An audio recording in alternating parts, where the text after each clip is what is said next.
ایک رات ایک بات لکھوں گا، خود کو داغ تجھے صاف لکھوں گا، حقیقت میں تو کبھی ملے گا نہیں، ایک کتاب میں اپنی ملاقات لکھوں گا۔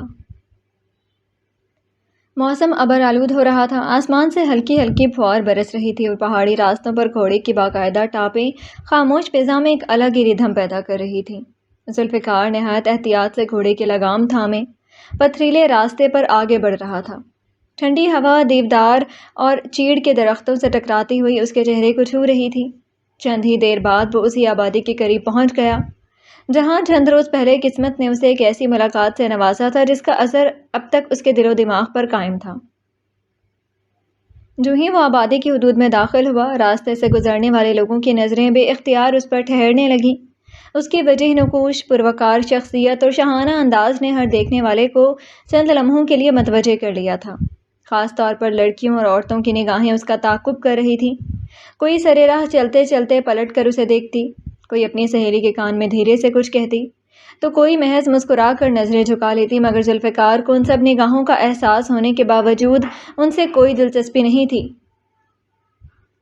اس کی نظریں تو صرف ایک چہرہ تلاش کر رہی تھیں، بھوری آنکھوں والی ایک بے باک پہاڑن، جس نے پہلی ملاقات میں ہی اسے یہ احساس دلا دیا تھا کہ دنیا میں اب بھی کچھ لوگ ایسے ہیں جنہیں نہ دولت مروب کرتی ہے، نہ نام، نہ شہرت۔ مگر اگلے ہی لمحے اس کی پیشانی پر ہلکی سی شکن ابھری، وہ خود ہی مسکرا دیا۔ کمال ہے خانزادہ، یہاں تک تو پہنچ جائے مگر یہ بھی نہیں معلوم کہ جانا کہاں ہے۔ اس نے آہستہ سے گھوڑے کی رفتار کم کر دی اور نظریں پوری آبادی پر دوڑائیں۔ چند کچے پکے راستے اور دور دور تک پھیلے باغات اور مختلف سمتوں میں بکھرے خوبصورت پہاڑی مکانات۔ اب مسئلہ یہ تھا کہ وہ لڑکی کہاں رہتی تھی۔ چند لمحے سوچنے کے بعد اس کی نظر سڑک کے کنارے ایک گھنے درخت کے نیچے بیٹھے سفید داڑھی والے بوڑھے آدمی پر جا ٹھہری، جو ہاتھ میں لاٹھی لیے خاموشی سے ارد گرد کا منظر دیکھ رہا تھا۔ وہ گھوڑے سمیت ان کے قریب جا رکا۔ السلام علیکم۔ وعلیکم السلام بیٹا، بوڑھے نے سر اٹھا کر جواب دیا۔ ایک بات پوچھنی تھی، اگر آپ میری مدد کر دیں۔ پوچھو، اس نے لاٹھی کو زمین پر ٹیک کر سہارا لیا۔ ذوالفقار نے رسمی سا مسکرا کر کہا، یہاں جانوروں کا علاج کرنے والے ڈاکٹر صاحب کہاں رہتے ہیں؟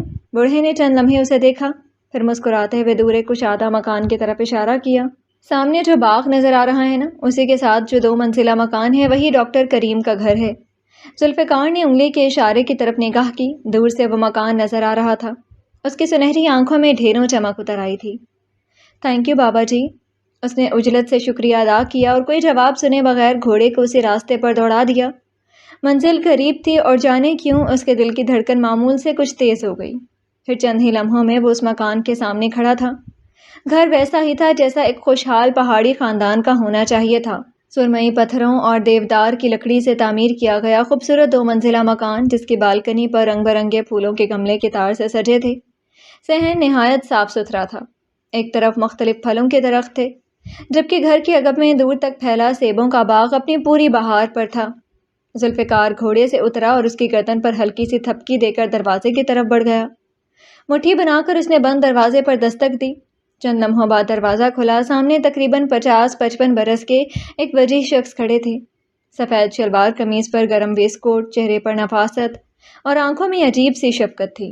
السلام علیکم۔ ذوالفقار نے دیکھتے ہی سلام کیا۔ وعلیکم السلام، انہوں نے مسکرا کر جواب دیا۔ فرمائیے۔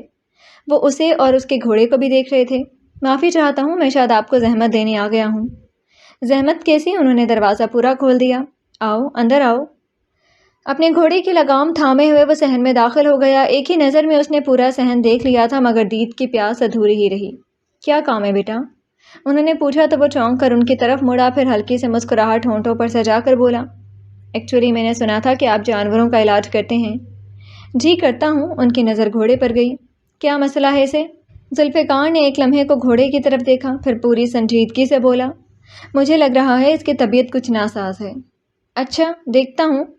وہ مسکراتے ہوئے گھوڑے کے قریب آئے، اس کی گردن پر ہاتھ پھیرا، آنکھیں دیکھیں، ٹانگیں ٹٹولیں، پھر چند قدم چلا کر بھی دیکھا۔ انہوں نے غور سے گھوڑے کی پشت اور ٹانگوں کا دوبارہ معائنہ کیا، پھر اس کی گردن پر ہلکی سی تھپکی دیتے ہوئے مسکرا دیے۔ فی الحال تو مجھے یہ بالکل تندرست لگ رہا ہے۔ نہ بخار ہے، نہ لنگڑا رہا ہے، نہ کسی چوٹ کا نشان دکھائی دے رہا ہے۔ یہ تو مجھے بالکل ٹھیک لگ رہا ہے۔ انہوں نے دوبارہ اس کی طرف دیکھا، مگر وہ اسی اعتماد سے مسکرا کر بولا، شاید مجھے غلط فہمی ہوئی اور میں نے سوچا شام میں رائڈنگ پر نکلنا ہے تو ایک بار کسی ماہر کو دکھا دوں۔ احتیاط کرنا اچھی بات ہے۔ وہ مسکرا دیا، پھر غور سے اس کے خوبرو چہرے کو دیکھا۔ ویسے آپ اس علاقے میں نئے لگتے ہیں۔ جی، چند دنوں کے لیے دوستوں کے ساتھ گھومنے آیا ہوں۔ پھر آواز میں لاپرواہی سموتے ہوئے بولا، یوں ہی اپنے گھوڑے کا معائنہ کروانے چلا آیا تھا۔ دراصل ایک ہفتے پہلے میرا اسی گھوڑے کی وجہ سے ایک حادثہ ہو گیا تھا۔ اس نے پھر سے صحن پر ایک نظر ڈالی مگر خالی صحن نے پھر سے مایوس کر دیا۔ کریم صاحب نے چونک کر اس کی طرف دیکھا۔ حادثہ؟ جی، اس نے اس بات میں سر ہلایا۔ ایک ہفتہ پہلے ہی یہیں آپ کے گاؤں کی پہاڑی سے نیچے گر پڑا تھا میں۔ تو آپ وہی صاحب ہیں؟ ان کے چہرے پر فوراً مسکراہٹ آ گئی۔ آپ مجھے پہچانتے ہیں کیا؟ وہ حیران ہوا تھا۔ ارے نہیں، میری بہن کی بیٹی ہے، اس نے تمہارے بارے میں بتایا تھا۔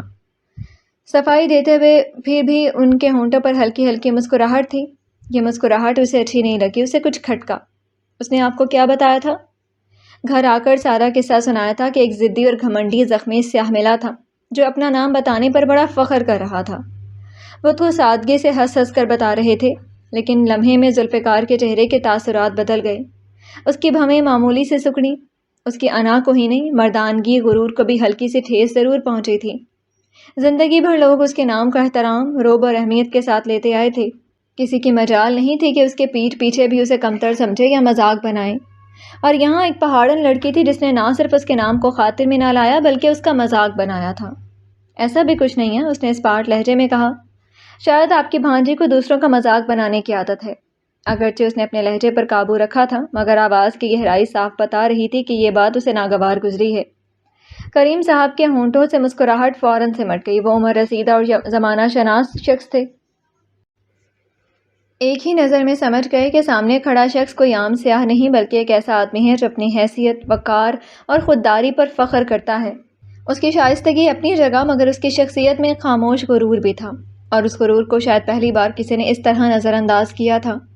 انہوں نے فوراً بات سنبھالنے کی کوشش کی۔ بیٹا، اس کی بات کا برا مت مانیے۔ ان کی آواز میں خلوص نمایاں تھا۔ وہ دل کی بہت صاف ہے، ابھی بچی ہے نا تو زبان پر جو آئے بے تکلف کہہ دیتی ہے۔ اس کے دل میں نہ کسی کی توہین ہوتی ہے نہ کسی کو حقیر سمجھنے کا خیال۔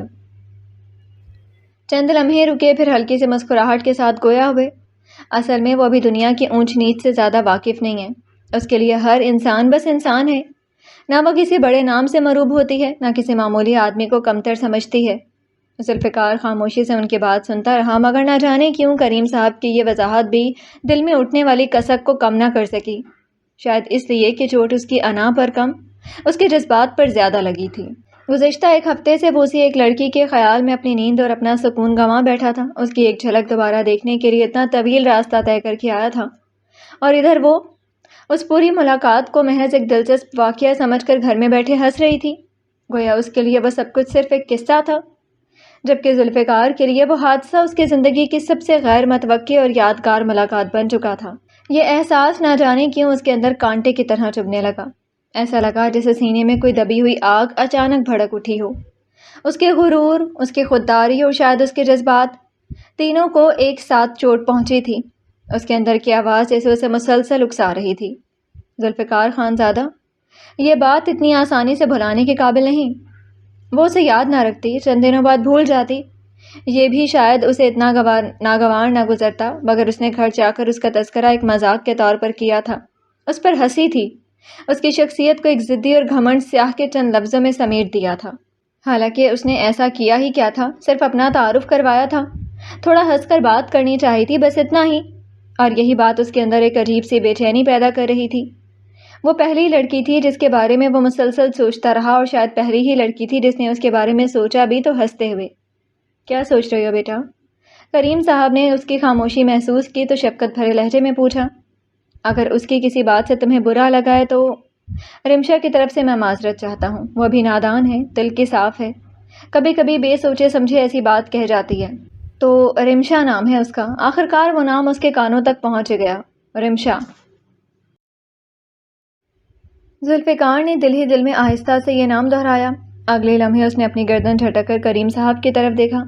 نہیں انکل، مجھے بالکل بھی برا نہیں لگا، اس نے ہلکی سی مسکراہٹ کے ساتھ کہا، گویا چند لمحے پہلے اس کے اندر کوئی طوفان برپا ہی نہ ہوا ہو۔ جذبات کو چہرے سے چھپا لینا ذوالفقار خانزادہ خوب جانتا تھا۔ اچھا لگا آپ سے مل کر۔ وہ ایک قدم پیچھے ہٹا، گھوڑے کی لگام تھامی اور ایک ہی جست میں اس کی پشت پر سوار ہو گیا۔ اب اجازت دیجیے، پھر کبھی ملاقات ہوگی۔ ضرور آنا بیٹا، کریم صاحب نے مسکراتے ہوئے کہا۔ خدا حافظ۔ ذوالفقار نے صرف سر کو ہلکا سا خم دیا، پھر گھوڑے کی گردن پر ہلکی سی تھپکی دی اور وہ آہستہ آہستہ دروازے سے دور ہونے لگا۔ کریم صاحب کافی دیر تک اسے جاتے ہوئے دیکھتے رہے۔ نہ جانے کیوں اس اجنبی شخص کے لیے ان کے دل میں ایک اندیکھا سا اندیشہ سر اٹھانے لگا تھا۔ وہ خود بھی اس احساس کی وجہ نہ سمجھ سکے۔ آخرکار انہوں نے سر جھٹکا، دروازہ بند کیا اور اندر چلے گئے۔ ٹھیک اسی لمحے ذوالفقار نے گھوڑا روک لیا۔ اس نے آہستہ سے گردن موڑ کر ایک نظر بند دروازے پر ڈالی، پھر اس کے ہونٹوں پر مدھم سی مسکراہٹ ابھری۔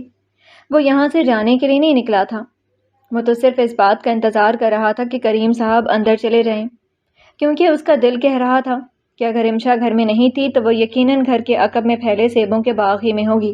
اسی یقین کے ساتھ اس نے گھوڑے کی باگ موڑی اور باغ کی طرف بڑھ گیا۔ بارش کی نرم فوار اب بھی مسلسل برس رہی تھی۔ درختوں کی شاخیں ہوا کے ساتھ آہستہ آہستہ جھول رہی تھیں اور انہی شاخوں کے درمیان وہ موجود تھی، رمشا۔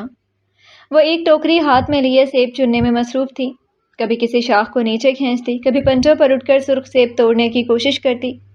بارش کی بوندیں اس کے دوپٹے سے پھسل کر کندھوں پر بکھر رہی تھیں، مگر وہ اس سے بے نیاز اپنے کام میں مگن تھی۔ اسے خبر تک نہ تھی کہ جس شخص نے پچھلے ایک ہفتے سے اس کے خیال کو اپنے دل میں جگہ دے رکھی تھی، وہ اس وقت خاموشی سے چند قدم کے فاصلے پر کھڑا اسے دیکھ رہا تھا۔ ذوالفقار کی نظریں اس پر ٹھہر گئیں۔ چند لمحے پہلے دل میں اٹھی تلخی، انا کی چبھن اور بے نام سی ناراضی ایک بار پھر سر اٹھانے لگی۔ یہی تھی جس نے اس کی بے خوابیوں کو جنم دیا تھا، اور یہی تھی جس نے اس کے جذبات اور اس کی خودداری دونوں کو ایک ساتھ زخمی کر دیا تھا۔ سینے میں اٹھی چبھن نے اس کے جبڑوں کو سختی سے بھینچ دیا۔ اس نے گھوڑے کو آگے بڑھایا اور گھوڑوں کی ٹاپوں کی آواز سن کر رمشا چونک کر پلٹی۔ اس کی نظریں ذوالفقار پر پڑیں تو وہ چند لمحوں کے لیے ساکت رہ گئی۔ ایک ہی لمحے میں اس نے اسے پہچان لیا۔ تم؟ اس کی بھویں سوالیہ انداز میں اٹھ گئیں۔ ذوالفقار نے کوئی جواب نہ دیا۔ وہ آہستہ آہستہ گھوڑا اس کے قریب لاتا رہا۔ بارش کی بوندیں اس کے بالوں اور کندھوں پر مسلسل برس رہی تھیں، مگر اس کی نظریں ایک پل کے لیے بھی اس کے چہرے سے نہ ہٹیں۔ رمشا نے اس کی خاموشی محسوس کی تو بے اختیار ٹوکری اپنے سینے سے لگا لی۔ کیا بات ہے؟ کیوں میرے پاس آتا ہے؟ اپنی گھبراہٹ چھپاتے ہوئے اس نے ذوالفقار کو دیکھتے ہوئے تندی سے پوچھا، لیکن پھر جو ہوا وہ اس نے کبھی خواب میں بھی نہیں سوچا تھا۔ ذوالفقار جھکا اور اس نے اپنا ہاتھ بڑھا کر رمشا کا بازو کھینچا تھا، اور دوسرے لمحے وہ بھی اس کے ساتھ گھوڑے کی پشت پر سوار تھی۔ یہ سب اتنی صورت اور غیر معمولی طور پر ہوا تھا کہ وہ چیخ بھی نہیں سکی تھی۔ سیب کی ٹوکری اس کے ہاتھوں سے پھسل گئی تھی۔ ہلکے سرخ و سبز سیب زمین پر اور گھوڑوں کی ٹاپ پر لڑکتے چلے گئے۔ ذوالفقار نے ایک ہاتھ اس کی کمر پر کسے اور دوسرے ہاتھ سے لگام تھام کر وہ گھوڑے کو ایڑ لگا چکا تھا۔ گھوڑا ہوا سے باتیں کرنے لگا۔ پہاڑی راستوں پر بس گھوڑے کی ٹاپوں کے دوڑنے کی آوازیں رہ گئی تھیں۔ تمام شہر پر برسیں گے ویسے تو بادل، نشانہ برق کا پر میرا ہی گھر ہونا ہے۔ رات مزید گہری ہوتی جا رہی تھی۔ حویلی کے لان میں چلتی ہوا پہلے سے زیادہ ٹھنڈی محسوس ہونے لگی تھی۔ برآمدوں میں جلتی زرد روشنیاں خاموش ماحول کو اور بھی پراسرار بنا رہی تھیں۔ اردلان اور اسد چند لمحے لان میں کھڑے ضروری باتیں کرتے رہے، پھر اسد تو گیٹ سے باہر نکل گیا، مگر اردلان آہستہ قدموں سے اپنے پورشن کی طرف بڑھ گیا تھا۔ آج کا دن غیر معمولی حد تک طویل ثابت ہوا تھا۔ صبح سے اب تک ایک کے بعد ایک مسئلے اس کے سامنے آتے رہے تھے جنہوں نے اس کے ذہن کو مسلسل الجھا رکھا تھا۔ سائرہ خانم کی چالیں، ابرار احمد یار خان کا پیغام، روحان کی ضد، اور ان سب کے درمیان بار بار میشا کا معصوم چہرہ اس کی سوچوں میں آ جاتا۔ اس نے بے اختیار اپنی کن پٹی دبا کر سر جھٹکا، جیسا تمام خیالات کو ایک طرف دھکیل دینا چاہتا ہو، پھر نپے تلے قدموں سے اندر داخل ہو گیا۔ لیونگ روم میں داخل ہوتے ہی اس کی نظریں بے اختیار صوفوں کی طرف اٹھیں۔ صوفیہ خانم حسب معمول اپنی مخصوص نشست پر بیٹھی تھیں۔ سامنے ٹی وی چل رہا تھا، انایا بھی موجود تھی اور ان کے ساتھ میشا بھی۔ چند گھنٹے پہلے اس کی باتوں سے ہرٹ ہو کر اپنے کمرے میں بند ہو جانے والی وہی لڑکی اب دوبارہ پہلے کی طرح بول رہی تھی، ہنس رہی تھی، اور کبھی انایا کی بات کا جواب دیتی تو کبھی صوفیہ خانم کے کسی جملے پر کھلکھلا اٹھتی۔ اسے یوں بے فکر دیکھ کر اردلان کے اندر نہ جانے کیوں ایک انجانا سا سکون اتر آیا تھا۔ پاپا آ گئے۔ سب سے پہلے انایا کی نظر اس پر پڑی تھی۔ تینوں نے بیک وقت دروازے کی طرف دیکھا۔ میشا کی نظریں جیسے ہی اردلان سے ملی، اس کے ہونٹوں پر بے اختیار ایک ہلکی سے مسکراہٹ آ گئی، وہی مسکراہٹ جو اسے دیکھتے ہی میشا کے ہونٹوں پر آ جاتی تھی۔ اردلان نے حسب عادت کوئی تاثر ظاہر نہیں کیا، مگر اس کی نظریں ایک لمحے کے لیے میشا کے مطمئن چہرے پر ضرور ٹھہریں۔ پھر خاموشی سے ان کی طرف بڑھایا۔ یہ تمہارا آج صبح سے تیسرا چکر ہے سائرہ کے پورشن کا۔ صوفیہ خانم نے آنکھیں سکیڑ کر اسے دیکھا۔ آخر ایسا کون سا ضروری کام آن پڑا ہے کہ وہ بار بار تمہیں ہی بلا رہی ہے؟ ان کے لہجے میں تشویش کے ساتھ ہلکی سی خفگی بھی شامل تھی۔ انایا اور میشا نے ایک دوسرے کی طرف دیکھا، پھر خاموشی سے کندھے اچکا دیے۔ دونوں کے دل میں بھی یہی سوال تھا، مگر ارسلان کے لیے اس وقت حقیقت بتانا آسان نہیں تھا۔ جی ضروری ہی کام تھا، اس نے مختصر سا جواب دیا اور آ کر اسے صوفے پر بیٹھ گیا جہاں میشا بیٹھی تھی۔ شاید یہ محض بے دہانی میں ہوا تھا، یا شاید اس نے خود بھی محسوس کیے بغیر یہی جگہ چن لی تھی، مگر صوفیہ خانم کی نظریں بے اختیار دونوں پر ٹھہر گئی۔ دونوں ایک دوسرے کے اتنے قریب بیٹھے تھے جتنا انہیں پہلے کبھی نہیں دیکھا تھا۔ اب تک ارسلان ہمیشہ میشا سے ایک مناسب فاصلہ رکھتا تھا۔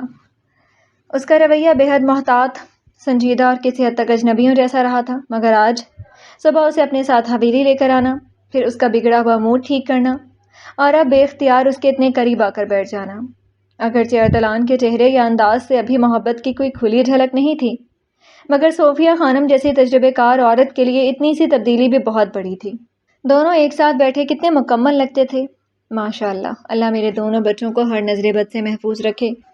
ان کے ہونٹوں پر بے اختیار مسکراہٹ آ گئی، پھر معمولی انداز میں پوچھا، یہ اسد کہاں چلا گیا؟ اس کے دوستوں نے کوئی پروگرام بنایا ہوا ہے تو وہیں گیا ہوا ہے، ارسلان نے سادگی سے بتایا، اور اسی لمحے اسے ماہین کی کمی محسوس ہوئی۔ اس کی نظریں پورے لیونگ روم پر سرسری سی دوڑی تھیں۔ ماہین کہاں ہے؟ اس نے سنجیدگی سے پوچھا۔ ڈنر پر بھی نظر نہیں آئی تھی۔ اس سوال پر لیونگ روم کا ہلکا پھلکا ماحول ایک لمحے میں مدھم پڑ گیا۔ انایا اور صوفیہ خانم نے بے اختیار ایک دوسرے کی طرف دیکھا، جبکہ میشا نے گہری سانس لی۔ ہنی اپنے کمرے میں ہے، اس کا موڈ خراب ہے، آہستہ سے بتا کر اس نے چپکے سے صوفیہ خانم کی طرف دیکھا جن کے چہرے پر ناگواری آ گئی تھی۔ آدھی اس لڑکی کا دماغ زیادہ خراب ہو گیا۔ انہوں نے اس کی لمبی شکایت کرنے کے لیے منہ کھولا ہی تھا کہ اس نے ہاتھ اٹھایا۔ خود بخود ٹھیک ہو جائے گی دادی صاحب، فی الحال اس بات کو یہیں ختم کر دیں۔ اس کی دو ٹوک بات نے انہیں چپ کروا دیا۔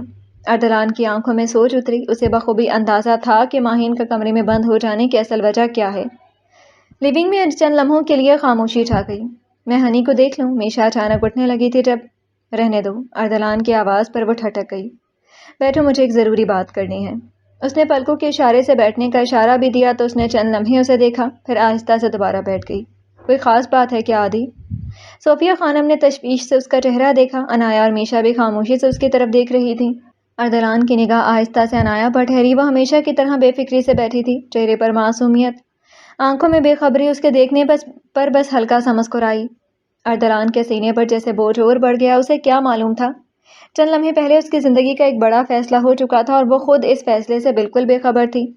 اس نے پل بھر کے لیے نظریں جھکا لیں۔ شاید زندگی میں پہلی بار اپنی بات کہنا اتنا دشوار محسوس ہوا تھا۔ پھر اس نے گہرا سانس لیا اور پھر حسب معمول اپنے چہرے کے تمام تاثرات مٹا کر سنجیدگی سے کہا، ہاں۔ اب آواز ہمیشہ کی طرح پرسکون تھی۔ ایک ضروری بات ہے۔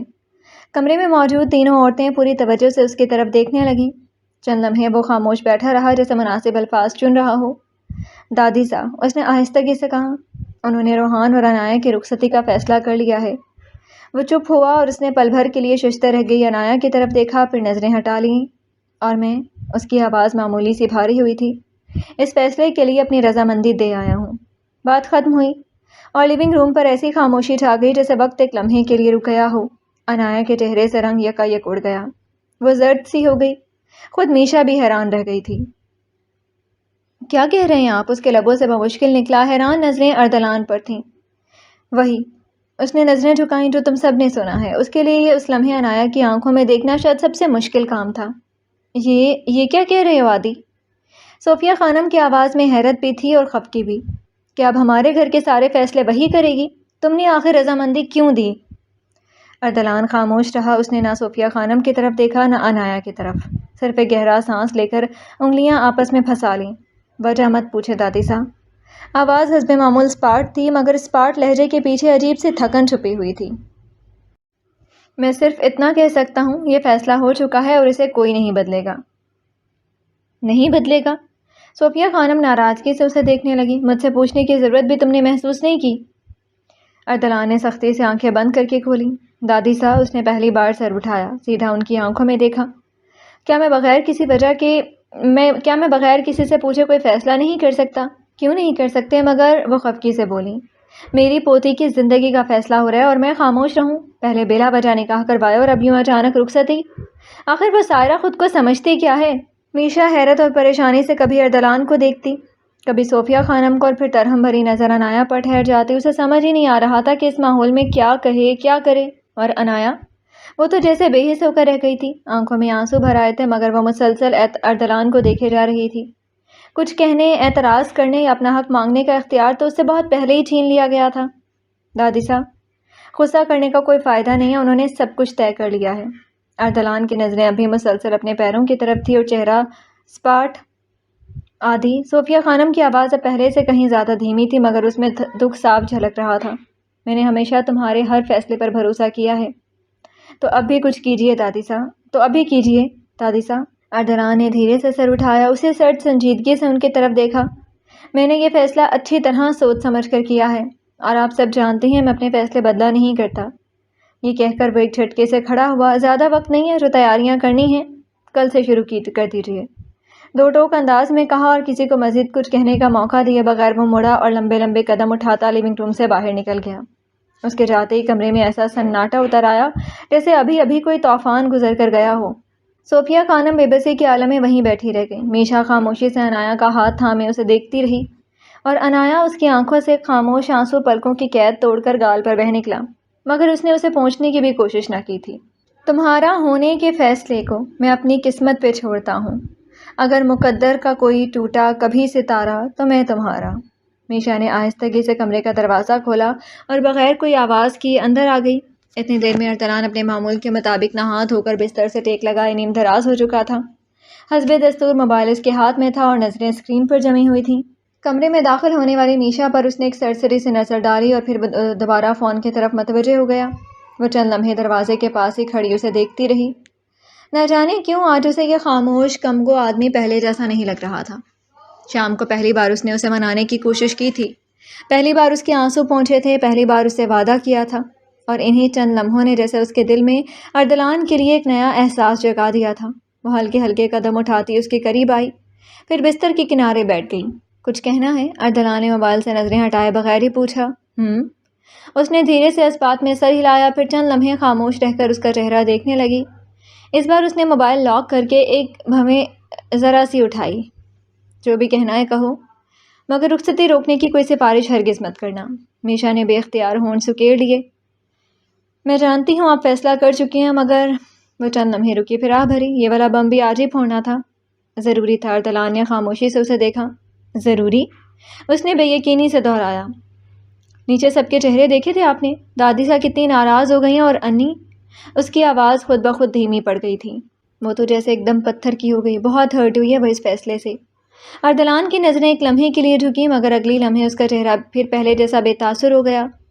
ہر فیصلہ سب کو خوش کرنے کے لیے نہیں کیا جاتا، لیکن کچھ فیصلے، میشا نے دھیرے سے کہا، اپنوں کی مرضی سے بھی کیے جاتے ہیں۔ کمرے میں چند لمحے کی خاموشی چھا گئی، پھر اردلان نے اسپاٹ لہجے میں کہا، اگر تم مجھے اپنا فیصلہ بدلوانے آئی ہو تو اپنا وقت ضائع کر رہی ہو۔ جی مجھے معلوم ہے، اس نے ہلکا سا منہ بنایا، آپ اپنے فیصلے نہیں بدلا کرتے، آخر اردلان خان زادہ جو ٹھہرے۔ یہ طنز ہے؟ اس نے آنکھیں ذرا سی سکیڑی۔ ٹانٹنگ، اور وہ بھی آپ پر؟ میشا نے معصومیت سے آنکھیں پھیلائیں۔ میں اتنی بہادر نہیں ہوں مسٹر انکل، کہیں آپ پھر سے میرے ہونٹ یوں؟ اپنے دونوں ہونٹ دو انگلیوں سے ہلکے سے دبا کر وہ اپنی انگلیوں سے اشارہ کرتے ہوئے شرارتی انداز میں مسکرائی۔ چٹکی میں دبا کر میری بولتے ہی بند نہ کر دیں گے؟ وہ اپنے ہونٹوں کا پاؤٹ بنا کر اس کا امتحان شاید لے چکی تھی۔ اردلان کی نگاہ اس کے ہونٹوں پر ٹھہر گئی، وہی نرم گلابی لب جنہیں چند گھنٹے پہلے اس نے پہلی بار چھوا تھا۔ پل بھر کو وہ لمس جیسے پھر اس کی انگلیوں میں اتر آیا تھا۔ اس کے جبڑے معمول سے تن گئے تھے، نسوں میں بہتا خون تیز اور گرم ہوا تھا، پر اگلے لمحے اس نے نظریں ہٹا لیں، جیسے خود کو اسی خیال سے زبردستی باہر نکال لیا ہو۔ اس حرکت کو دوبارہ دہرانے پر مجبور مت کرنا، اس نے خشک لہجے میں کہا، مگر اس بار اس کی آواز پہلے سے کچھ بھاری ہو گئی تھی۔ نو نو، میشا نے فوراً سر نفی میں ہلایا اور اچھل کر اس کے اور قریب آ بیٹھی۔ میں اپنی بولتی بند نہیں کرواؤں گی۔ اس نے دونوں ہاتھوں سے اپنے ہونٹ ڈھانپ لیے، پھر آنکھوں ہی آنکھوں میں اسے دیکھ کر بولی، ویسے بھی آج بڑی مشکل سے واپس آئی ہوں۔ اردلان نے ایک نظر اس کی اس معصوم حرکت پر ڈالی، پھر اپنے پیروں کو چھوتے اس کے گھٹنے کو دیکھا۔ میشا، بس ایک لفظ، مگر اس ایک لفظ میں وارننگ بھی تھی اور ضبط بھی۔ جی مسٹر انکل، وہ بدستور معصوم بنی بیٹھی رہی۔ دور ہو کر بیٹھو۔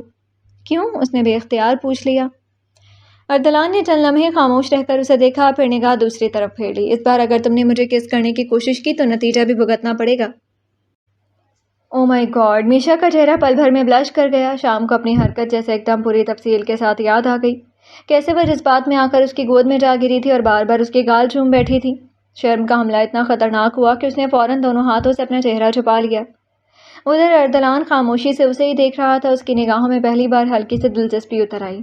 ابھی چند لمحے پہلے تک بے تکلف باتیں کرنے والی، تڑ جواب دینے والی یہی لڑکی اس وقت دونوں ہتھیلیوں کے پیچھے اپنا چہرہ چھپائے بیٹھی تھی۔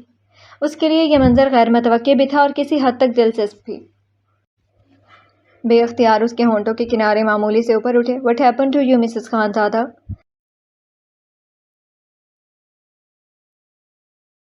میشا نے ہاتھوں کے پیچھے سے ہی کراتی ہوئی آواز نکالی۔ "پلیز مجھے یاد مت دلائیے۔" "کیوں؟" "کیونکہ میں شائع ہو رہی ہوں۔ حرکت کرنے سے پہلے سوچ لینا چاہیے تھا۔" اس نے ہلکی سی ابرو اٹھائی۔ میشا نے جھٹکے سے ہاتھ چہرے سے ہٹا لیے، مگر گال اب بھی لال ٹماٹر بنے ہوئے تھے۔ "میں نے سوچا ہی نہیں تھا۔" اس نے شرمندگی سے ہونٹ کاٹے۔ "میں تو بس بہت زیادہ خوش ہو گئی تھی، جیسے اپنے پاپا سے لپٹ کر پیار جتاتی ہوں ویسے ہی آپ سے بھی کر بیٹھی۔" اردلان کی پیشانی پر فوراً بل پڑ گئی۔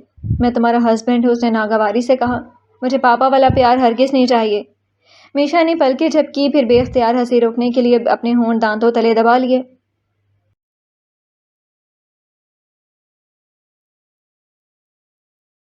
اوہ! وہ شرارتی انداز میں اس کے ذرا اور قریب ہوئی۔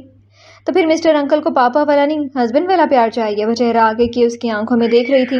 اردلان نہ پیچھے ہٹا نہ اس نے نظریں چرائیں۔ چند لمحے وہ خاموشی سے اسے دیکھتا رہا، پھر دھیمی مگر بھاری آواز میں بولا، "میشا خانزادہ، اگر آج میں نے اپنا ضبط کھو دیا تو تمہاری یہی شوخیاں تم پر بھاری پڑ جائیں گی۔" اس کی آنکھوں میں پہلی بار ایسی گہری سنجیدگی اور عجیب سی چمک اتری کہ میشا کی پلکیں جیسے جھپکنا ہی بھول گئیں۔ اس کے گالوں کی سرخی مزید گہری ہو گئی۔ میں تو بس…" وہ گھبرا کر کچھ کہنا چاہتی تھی مگر زبان ساتھ نہ دے سکے۔ بے اختیار وہ تیزی سے پیچھے ہٹنے لگی، مگر ہڑبڑاہٹ میں اس کا توازن بگڑ گیا۔ وہ بھی پیچھے کی طرف گرنے ہی والی تھی کہ اردلان کا ہاتھ بجلی کسی تیزی سے آگے بڑھا۔ اس نے مضبوطی سے اس کا بازو تھام لیا۔ میشا کا جھکتا وجود ایک جھٹکے سے سنبھل گیا۔ چند لمحوں تک دونوں اسی حالت میں ساکت رہے۔ اردلان کی گرفت مضبوطی سے اس کے بازو پر قائم تھی۔ "دھیان سے رہا کرو پاپا کی پری۔" اس کے لہجے میں ہلکا سا طنز بھی تھا اور بے اختیار ابھری نرمی بھی۔ میشا نے نظریں جھکا لیں۔ دل کی دھڑکن اب بھی سینے میں بے ترتیبی سے چل رہی تھی۔ آہستہ سے اس نے اپنے بازو پر جمی اس کی انگلیوں کی طرف دیکھا اور پھر بمشکل بولی، "میرا بازو چھوڑیے۔" جھکی ہوئی پلکیں، سرخ گال اور آواز میں گھلی ہوئی ڈھیمپ۔ اردلان نے ایک لمحہ اسے دیکھا، پھر خاموشی سے اپنی گرفت ڈھیلی کر دی۔ بازو آزاد ہوتی وہ سرعت سے بستر سے اتری اور تقریباً بھاگتے ہوئے سیدھی واش روم کی طرف گئی۔ دروازہ بند ہونے کی آواز پورے کمرے میں گونج گئی۔ اردلان چند لمحے اسی طرف دیکھتا رہا، پھر اس نے ہونٹ گول کرتے ہوئے بند دروازے کو دیکھا اور بے اختیار سر ہلا دیا۔ اب آئی شرم یاد، یہ لڑکی بہت عجیب ہے۔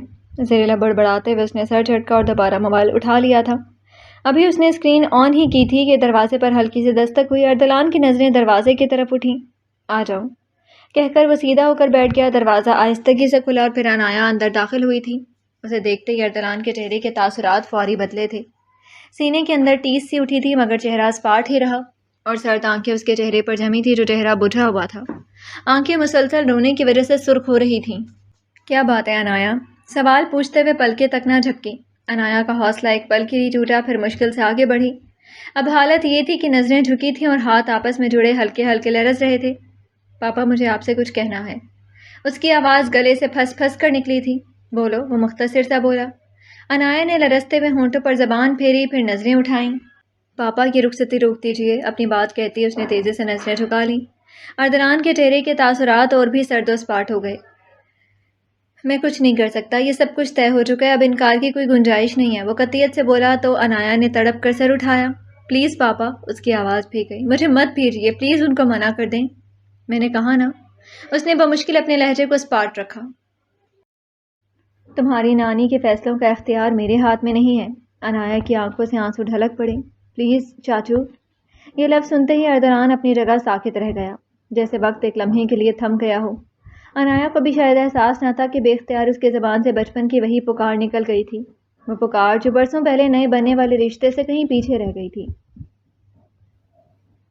کمرے میں چند لمحوں تک ایسی خاموشی رہی کہ دونوں کی سانسوں کی آواز تک سنائی دینے لگی۔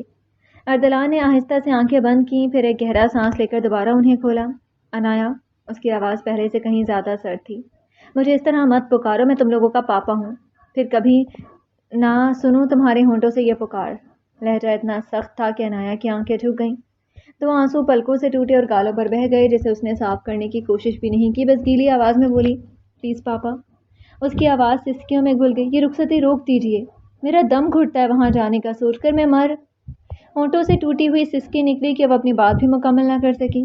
اردلان نے بے اختیار نظریں دوسری طرف پھیر لی، اس کے جبڑے سختی سے بھنج گئے، انایا کا ہر آنسو جسے اس کے سینے پر گر رہا تھا، مگر چہرے پر وہی سرد مہری جمی رہی۔ یہاں سے جاؤ، انایا حکم دیا، لیکن وہ اپنی جگہ کھڑی رہی۔ پاپا، اس نے لرزتی آواز میں دوبارہ پکارا، آپ ایک بار، صرف ایک بار ان سے بات کر لیجیے، مجھے معلوم ہے اگر آپ چاہیں تو انہیں انکار کر سکتے ہیں۔ اردلان نے سختی سے آنکھیں بند کر کے کھولی، پھر سیدھا اس کی بھیگی ہوئی آنکھوں میں دیکھا۔ لیکن میں انکار نہیں کروں گا، آواز دھیمی تھی مگر ان میں قطعیت تھی۔ رخصتی کا فیصلہ ہو چکا ہے اور اب تمہیں بھی اسے قبول کرنا ہوگا، تمہارے چاہنے یا نہ چاہنے سے اس فیصلے میں کوئی تبدیلی نہیں آئے گی۔ انایا کو یوں محسوس ہوا جیسے اس کی آخری امید بھی انہی لفظوں کے ساتھ دم توڑ گئی ہو۔ وہ چند لمحے بے یقین نظروں سے اسے دیکھتی رہی، پھر اس کی پلکوں سے دو موٹے آنسو ٹوٹ کر گالوں پر بہہ گئے۔ اردلان نے نظریں نہیں پھیریں، چہرہ اب بھی پتھر کی طرح بے تاثر تھا۔ اب جاؤ اور خود کو اس رخصتی کے لیے تیار کرو، وہ ذرا سا رکا، پھر آخری جملہ اسے دو ٹوک انداز میں کہا، اور آئندہ میں تمہیں اس فیصلے پر روتے ہوئے نہ دیکھوں، یہ میری بات بھی ہے اور حکم بھی۔ انایا کے لرزتے ہونٹ کھلے مگر کوئی آواز نہ نکل سکی، اس نے خاموشی سے سر جھکا لیا، پھر آہستہ سے ایک قدم پیچھے ہٹ گئی۔ اس نے مڑ کر تقریباً دوڑتے ہوئے دروازے کی طرف قدم بڑھائے، دروازہ کھولتے ہوئے اس کی نظر واش روم کے دروازے کے پاس کھڑی میشا پر پڑی۔ نہ جانے کب سے وہ خاموشی سے وہیں کھڑی ان دونوں کی ساری گفتگو سن رہی تھی۔ دونوں کی نظریں ایک لمحے کے لیے ملیں۔ میشا کی آنکھوں میں افسوس اور بے بسی تھی، جیسے وہ چاہ کر بھی انایا کے لیے کچھ نہ کر سکتی ہو۔ انایا نے بس ایک لمحہ اسے دیکھا، پھر نظریں جھکا لیں، اگلے ہی پل وہ اپنے آنسو چھپاتی ہوئی تقریباً دوڑتے قدموں سے کمرے سے نکل گئی تھی۔ میشا چند لمحے اسے بند ہوتے دروازے کو دیکھتی رہی، پھر دھیرے سے اپنی نظریں اردلان کی طرف موڑی۔ وہ بدستور وہیں بیٹھا تھا، چہرہ پہلے کی طرح سرد و سپاٹ اور بے تاثر۔ آپ کو اس سے اتنی سختی سے بات نہیں کرنی چاہیے تھی۔ اس کی آواز میں شکوہ کم اور ملامت زیادہ تھی۔ اردلان کے پیشانی پر ہلکے سے بل پڑے۔ وہ اس لب و لہجے کا عادی نہیں تھا، لیکن چاہ کر بھی اس سے کوئی سخت جملہ نہ کہہ سکا کہ بس پاٹ لہجے میں اتنا ہی بولا، یہ ضروری تھا۔ میشا نے ایک لمبی ٹھنڈی سانس ہونٹوں سے خارج کی، پھر آ کر بستر پر دھم سے بیٹھ گئی۔ اردلان نے بس ابرو اٹھا کر اسے دیکھا۔ نہ جانے انی کو ہان اتنے ناپسند کیوں ہیں، بندہ کتنا ہینڈسم ہے۔ وہ تعریف کرنا شروع ہوئی اور پل بھر میں اردلان کے تاثرات بدلے۔ کتنے لولی ہیں، کیئرنگ ہے، ہاٹ ہے۔ دوسرا بندہ ینگ اور ہاٹ، اور میرے لیے بڈھا مل گیا والا سانگ۔ ہر نئی تعریف کے ساتھ اردلان کی پیشانی کے بل گہرے ہوتے جا رہے تھے۔ اتنے ینگ سے ہیں ہان، بس اب اور نہیں برداشت، اس نے بے ساختہ ٹوک دیا۔ وہ اتنا بھی اچھا نہیں ہے جتنے تم قصیدے پڑھی جا رہی ہو، میری ہی ایج کا ہے وہ۔ یہ شاید اسے یہ جتانے کے لیے تھا کہ وہ بھی اتنا ہی ینگ ہے۔ میشا نے فوراً چونک کر اس کی طرف دیکھا، پھر ہونٹوں کو ٹیڑھا کر کے بولی، ہاں تو میں کب کہہ رہی ہوں کہ وہ اولڈ مین ہے۔ اس نے خفگی سے گردن جھٹک دی۔ اردلان نے ایک لمحے کے لیے آنکھیں بند کر کے کھولی۔ یہ لڑکی ہر بات میں گھما پھرا کر مجھے بڈھا کیوں ثابت کرنے پر تلی رہتی ہے؟ وہ آنکھیں سکیڑے آلتی پالتی مار کر بیٹھ گئی، اپنی زوجہ محترمہ کو دیکھ رہا تھا جس کی تعریفیں پھر سے شروع ہو گئی تھیں۔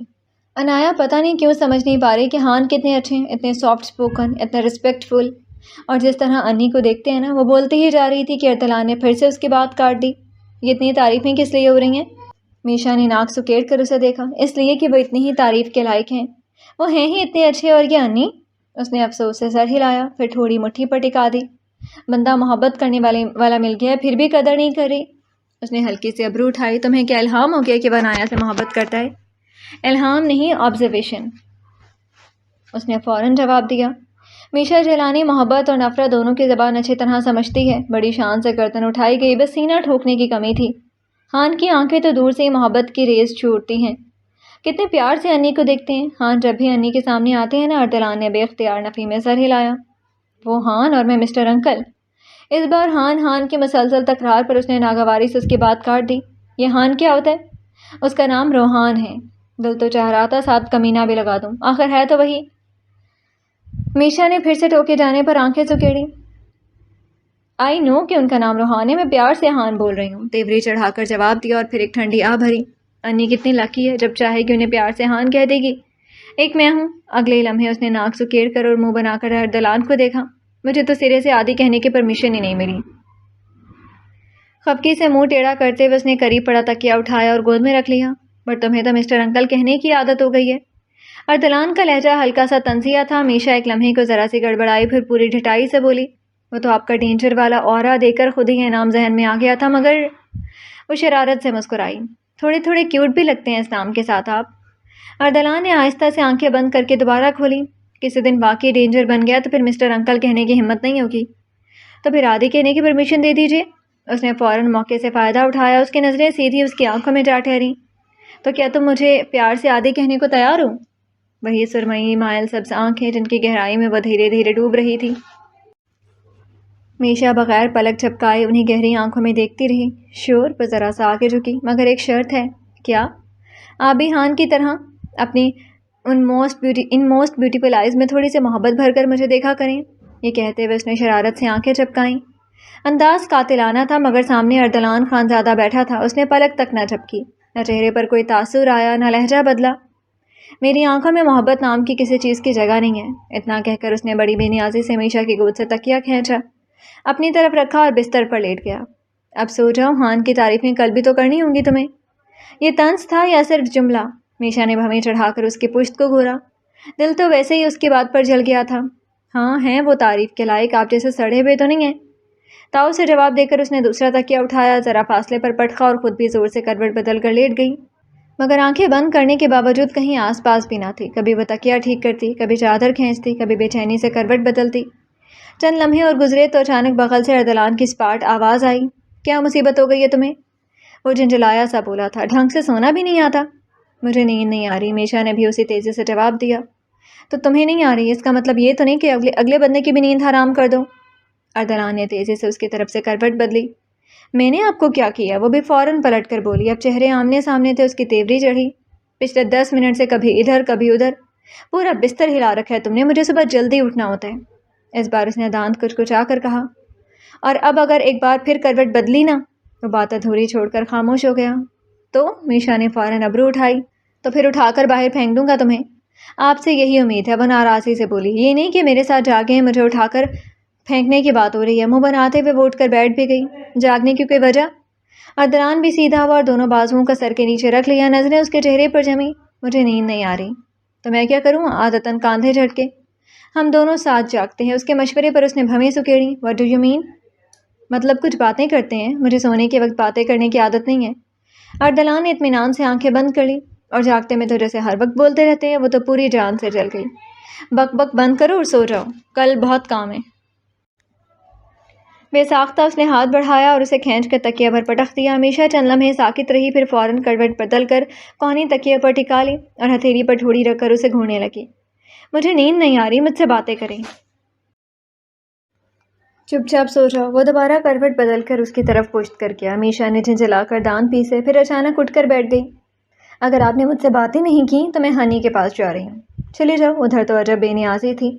اس نے چند لمحے اس کی پشت کو گھورا، پھر جیسے آخری وارننگ دی، میں سچی چلی جاؤں گی؟ بہت شوق سے۔ دروازہ کھلا ہے؟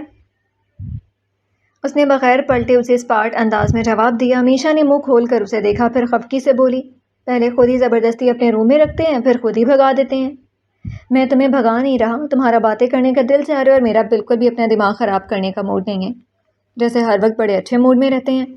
اس نے ہولے سے بڑبڑاتے ہوئے ایک بار پھر اس کی پشت کو گھورا۔ دل تو چاہا آج ایک زوردار لات ضرور مار دے، مگر اگلی لمحے اس نے خود ہی اس خیال کو جھٹک دیا۔ نتیجہ بہت خوفناک نکلے گا۔ رہنے دے میشا، اب ہنی کا نکاح اٹینڈ کرنا ہے، انی کی رخصتی اور اس روڈ انسان کا رومانس بھی تو دیکھنا ہے۔ اپنی اس خواہش کو بڑی محبت سے سمجھا بجھا کر دل میں دفن کر کے وہ بستر سے اتری۔ جا رہی ہوں میں، سوئیے بڑے آرام سے، اونچی آواز میں اسے سنانا ضروری سمجھا۔ دروازہ بند کرتے ہوئے جانا؟ جواب بدستور اتنا ہی بے نیاز تھا۔ میشا نے جل کر زور سے پاؤں پٹکے، پھر دروازہ کچھ زیادہ ہی زور سے بند کر کے کمرے سے نکل گئی۔ دروازہ بند ہونے کی آواز کے ساتھ ہی کمرے میں خاموشی اتر آئی۔ اردلان نے آہستہ سے پلکیں موند لیں، پھر میشا کو گئے شاید 1 گھنٹہ ہوا تھا یا 2، مگر حیرت کی بات یہ تھی کہ نیند ابھی اردلان کی آنکھوں سے کوسوں دور تھی۔ اب کروٹیں بدلنے کی باری اس کی تھی۔ کبھی دائیں کروٹ لیتا، کبھی بائیں، اور کبھی تکیہ چہرے پر رکھ لیتا، کبھی جھنجھلا کر ایک طرف پھینک دیتا، مگر ہر بار بے اختیار اس کی نظریں بستر کے اس خالی حصے میں جا ٹھہرتیں جہاں چند لمحے پہلے تک میشا موجود تھی۔ اس نے بیزاری سے گہرا سانس لیا۔ اب یہ لڑکی میری نیند کے بھی اپنی عادی بنا کر گئی ہے کیا؟ ایک لمحے کو خود ہی اپنی سوچ پر اس کے پیشانی پر ہلکا سا بل آیا۔ نہیں، صرف اس کی مسلسل بک بک کی عادت پڑ گئی ہے۔ اس نے جیسے خود کو ہی جھٹلانے کی کوشش کی، مگر حقیقت شاید اس کی اپنی سوچ سے بھی زیادہ ضدی تھی۔ عین اسی لمحے کمرے کا دروازہ بہت آہستگی سے کھلنے کی آواز اس کے کانوں میں پڑی۔ ارسلان نے پل بھر میں کروٹ بدلی اور فوراً آنکھیں موند لیں جیسے کب کا گہری نیند میں جا چکا ہو، مگر اس کی تمام تر توجہ انہیں آہستہ آہستہ اٹھتے قدموں کی چاپ پر تھی۔ اس نے سانس تک دھیمی کر لی، ساکت پڑا رہا، بالکل ایسے جیسے اسے آس پاس کی کسی چیز کا احساس ہی نہ ہو۔ چند ہی لمحوں بعد بستر کی دوسری جانب گدا ہلکا سا دبا اور وہ اس جانے پہچانے وجود کو اپنے برابر دھم سے لیٹتے پوری شدت سے محسوس کر چکا تھا۔ ادھر میشا شاید یہی سمجھ بیٹھی تھی کہ ارسلان سو چکا ہے۔ وہ کوہنی کے بل ذرا سی اٹھی اور دھیرے سے پکارا، آدھی۔ اس ایک پکار پر ارسلان کے دل کی دھڑکن ایک لمحے کو ضرور بے ترتیب ہوئی، مگر اگلے لمحے اس نے خود کو سنبھال لیا، اس کے وجود میں جنبش تک نہ آئی۔ سو بھی گئے؟ اس نے آہستہ سے منہ بنایا، مجھے روم سے نکال کر خود کتنے آرام سے سو گئے۔ چند لمحے خاموش رہنے کے بعد وہ پھر خود ہی بڑبڑانے لگی، ایک میں ہوں۔ ہنی کے پاس بھی نیند نہیں آئی، یعنی اپنی بیسٹی کو سوتا چھوڑ کر واپس اپنے اسٹون مین کے پاس چلی آئی۔ وہ خود ہی ہلکے سے ہنس دی، او مائی گاڈ، میں واقعی اپنے مسٹر انکل کی عادی ہوتی جا رہی ہوں۔ اس نے پیشانی پر ہاتھ رکھا، پھر ذرا سا اٹھ کر احتیاط سے اس کے چہرے کو دیکھنے لگی۔ مدھم روشنی میں بھی ارسلان کا سنجیدہ چہرہ غیر معمولی جاذب نظر تھا۔ بے اختیار اس کے ہونٹوں پر ایک نرم سی مسکراہٹ پھیل گئی۔ سوتے ہوئے تو مسٹر انکل اتنے کیوٹ لگتے ہیں کہ میرا دل کرتا ہے۔ وہ ایک لمحے کو رکی، پھر خود ہی دھیرے سے مسکرا دی، بس ایسے ہی دیکھتی رہوں اور یہ کبھی جاگے ہی نہ، کیونکہ جاگتی سارے ایکسپریشنز ڈراؤنے ہو جاتے ہیں۔ وہ خود ہی آہستہ سے ہنس دی، پتہ نہیں اللہ نے اس بندے کو اتنا ہینڈسم بنا کر ساتھ میں اتنا روڈ کیوں بنا دیا؟ تھوڑے سے نارمل بھی ہوتے تو کیا ہی چلے جاتا۔ اس نے احتیاط سے اپنا تکیہ ارسلان کے تکیے کے برابر کیا اور اس کے قریب ہی دھیرے سے لیٹ گئی۔ گڈ نائٹ مسٹر انکل، یہ کہہ کر اس نے آنکھیں موند لیں۔ چند ہی لمحوں میں اس کی سانسیں بتانے لگیں کہ آخرکار نیند نے اسے اپنی آغوش میں لے لیا ہے۔ ارسلان نے کچھ دیر اور اسی طرح آنکھیں بند رکھیں۔ جب اسے یقین ہو گیا کہ میشا واقعی سو چکی ہے، تب اس نے آہستہ سے پلکیں کھولیں۔ سب سے پہلے اس کی نظر اپنے برابر سوئی ہوئی میشا پر پڑی۔ اس کے چہرے پر پھیلی معصومیت، بے فکری اور ہلکی سے مسکراہٹ دیکھ کر وہ چند لمحوں کے لیے خاموش رہ گیا۔ عجیب لڑکی ہو تم، یہ الفاظ اس کے دل میں ابھرے مگر ہونٹوں تک نہ آئے۔ اس نے نظریں ہٹانا چاہیں مگر چند لمحوں تک ہٹا نہ سکا، پھر جیسے خود کو جھٹکا دیا۔ سو جاؤ خانزادہ، اس نے دل ہی دل میں خود سے کہا تھا، ورنہ یہ لڑکی واقعی تمہارا ضبط ایک دن آزما کر رہے گی۔ یہ سوچ کر اس نے دوبارہ آنکھیں بند کر لی، مگر اگلے لمحے اچانک ایک نرم سا ہاتھ نیند میں بے اختیار اس کی کمر پر آ ٹکا۔ ارسلان کی پلکیں جھٹکے سے کھل گئیں۔ اس نے گردن ذرا سے موڑ کر دیکھا، میشا گہری نیند میں تھی اور بے خبری میں اپنا آدھا وجود اس کے پشت سے لگا چکی تھی۔ وہ ایک پل کو سانسیں لینا بھی بھولا۔ زندگی کا یہ پہلا تجربہ ہی بڑا خطرناک ثابت ہو رہا تھا۔ اب یہ زیادہ ہی کلوز ہو رہی ہے۔ سوچا، مگر نہ اس کا ہاتھ ہٹایا نہ اسے جگانے کی کوشش کی، بس خاموشی سے آنکھیں بند کر لیں۔ مگر اس رات پتھر صرف ارسلان خانزادہ کے لیے آنکھیں بند کیے اسی طرح ساکت لیٹے رہنا بھی کسی امتحان سے کم نہ تھا۔ خود سے فرصت ہی میسر نہیں آئی، ورنہ ہم کسی اور کے ہوتے تو تمہارے ہوتے۔ رات کی خاموشی آہستہ آہستہ سمٹنے لگی تھی جب اسی وقت حویلی کے مرکزی دروازے کے باہر ایک گاڑی آ کر رکی تھی۔ گاڑی رکی اور اسد مالک نیچے اترا۔ رات بھر دوستوں کے ساتھ رہنے کی وجہ سے چہرے پر ہلکی سی تھکن تھی، مگر قدم مضبوط تھے۔ گاڑی کا دروازہ بند کر کے وہ خاموشی سے اندر جانے کے لیے بڑھ گیا تھا۔ فجر میں کچھ دیر تھی تو حویلی بھی ابھی اندھیرے میں ڈوبی تھی۔ وہ آہستہ آہستہ چلتا اندر داخل ہوا تاکہ کسی کی نیند خراب نہ ہو۔ پورا ہال اندھیرے میں ڈوبا ہوا تھا۔ بغیر لائٹ جلائے وہ آہستہ آہستہ سیڑھیوں کی طرف بڑھا اور چڑھنے لگا۔ رات بھر کی جاگ نے اب اپنا اثر دکھانا شروع کر دیا تھا۔ پلکوں پر نیند کا بوجھ تھا، اس لیے وہ سر جھکائے سست قدموں سے اوپر جا رہا تھا۔ عین اسی لمحے اوپر سے بھی کوئی جلدی جلدی نیچے اتر رہا تھا۔ اندھیرے میں نہ اسے سامنے والا دکھائی دیا نہ سامنے والے کو وہ۔ اگلے لمحے اسد کا سر پوری شدت سے سامنے والے کی ٹھوڑی سے جا ٹکرایا۔ یا اللہ، مر گئی! درد سے بھری چینخ بلند ہوئی اور وہ اپنی ٹھوڑی پکڑ کر وہیں سیڑھیوں پر دھم سے بیٹھ گئی۔ دونوں ہاتھ اپنی ٹھوڑی پر رکھے وہ آنکھیں بند کیے کرہ رہی تھی۔ ادھر اسد چونک کر فوراً ایک قدم پیچھے ہٹا۔ کون؟ لفظ بے اختیار اس کے منہ سے نکلے، مگر اگلے لمحے اسے پہچانتے ہی اس کے ماتھے پر بل پڑ گئے۔ تم؟ سیڑھیوں پر بیٹھی ماہین اب بھی اپنی ٹھوڑی سہلا رہی تھی، آنکھوں میں درد کے مارے آنسو بھر آئے تھے۔ سر ہے یا پتھر؟ میری ٹھوڑی کی ہڈی توڑ دی تم نے! اس نے سر اٹھا کر آنسو بھری آنکھوں سے اسے گھورا۔ اسد نے ایک گہرا سانس لیا۔ رات بھر کی جاگ، مسلسل تھکن اور اب یہ آفت! اس وقت اس کے پاس اسے الجھنے کا ذرا برابر حوصلہ نہیں تھا۔ جا کر کمرے میں رو پیٹو، اپنی ٹوٹی ہڈی جوڑو، وہ بے حد اکتائے ہوئے لہجے میں بولا۔ مگر پہلے سیڑھی سے ہٹو، مجھے اوپر جانا ہے۔ اس کے اس بے رحمانہ انداز نے ماہین کے تن بدن میں آگ لگا دی۔ نہیں ہٹوں گی، وہ ضد سے بولی اور اگلے لمحے دونوں پاؤں سیڑھی پر پھیلا کر مزید آرام سے بیٹھ گئی۔ اب جاؤ، کیسے جاتے ہو؟ انداز ایسا تھا جیسے للکار رہی ہو کہ میری لاش سے گزر کر جا کر دکھاؤ۔ اسد نے آہستہ سے آنکھیں سکیڑی، اندھیرے میں بھی اس کا سنہری چہرہ غصے سے تمتما رہا تھا۔ خانزادہ صاحبہ، اس نے خطرناک حد تک پرسکون لہجے میں کہا، میرا صبر مت آزماؤ، ورنہ، اس نے اکڑ کر درد کرتی ٹھوڑی اوپر اٹھائی، ورنہ ابھی اٹھا کر نیچے پھینک دوں گا۔ اس نے ایک ایک لفظ چبا کر کہا، پھر صرف تھوڑی ہی نہیں، پوری 206 ہڈیوں کا حساب رکھتی پھرنا۔ اس کی سنہری آنکھوں میں اترتی خطرناک چمک دیکھ کر ماہین نے ایک لمحے کو خشک حلق سے تھوک نکلا، مگر اگلے ہی پل اپنی ضدی ناک سکیڑ لی۔ اور جو تم نے ٹکر مار کر میری ٹھوڑی توڑ دی، اس کا کیا؟ اسد نے دانت پیسے، پھر دونوں ہاتھ کمر پر رکھ کر جھنجھلائے لہجے میں بولا، تمہیں مجھ سے ٹکرانے کے علاوہ کوئی اور کام نہیں ہے؟ میں ٹکرائی؟ ماہین کی آواز فوری بلند ہوئی۔ ہاں تم۔ وہ اب بھی خفا تھا۔ کوئی بھی وقت ہو، تم ہمیشہ مجھ سے ٹکرانے کے لیے حاضر ہوتی ہو۔ لگتا ہے پوری حویلی میں تمہیں صرف میں ہی ملا ہوں۔ میں نہیں ٹکرائی، اس نے دانت پیستے ہوئے کہا، تم آ کر مجھ سے ٹکرائے ہو۔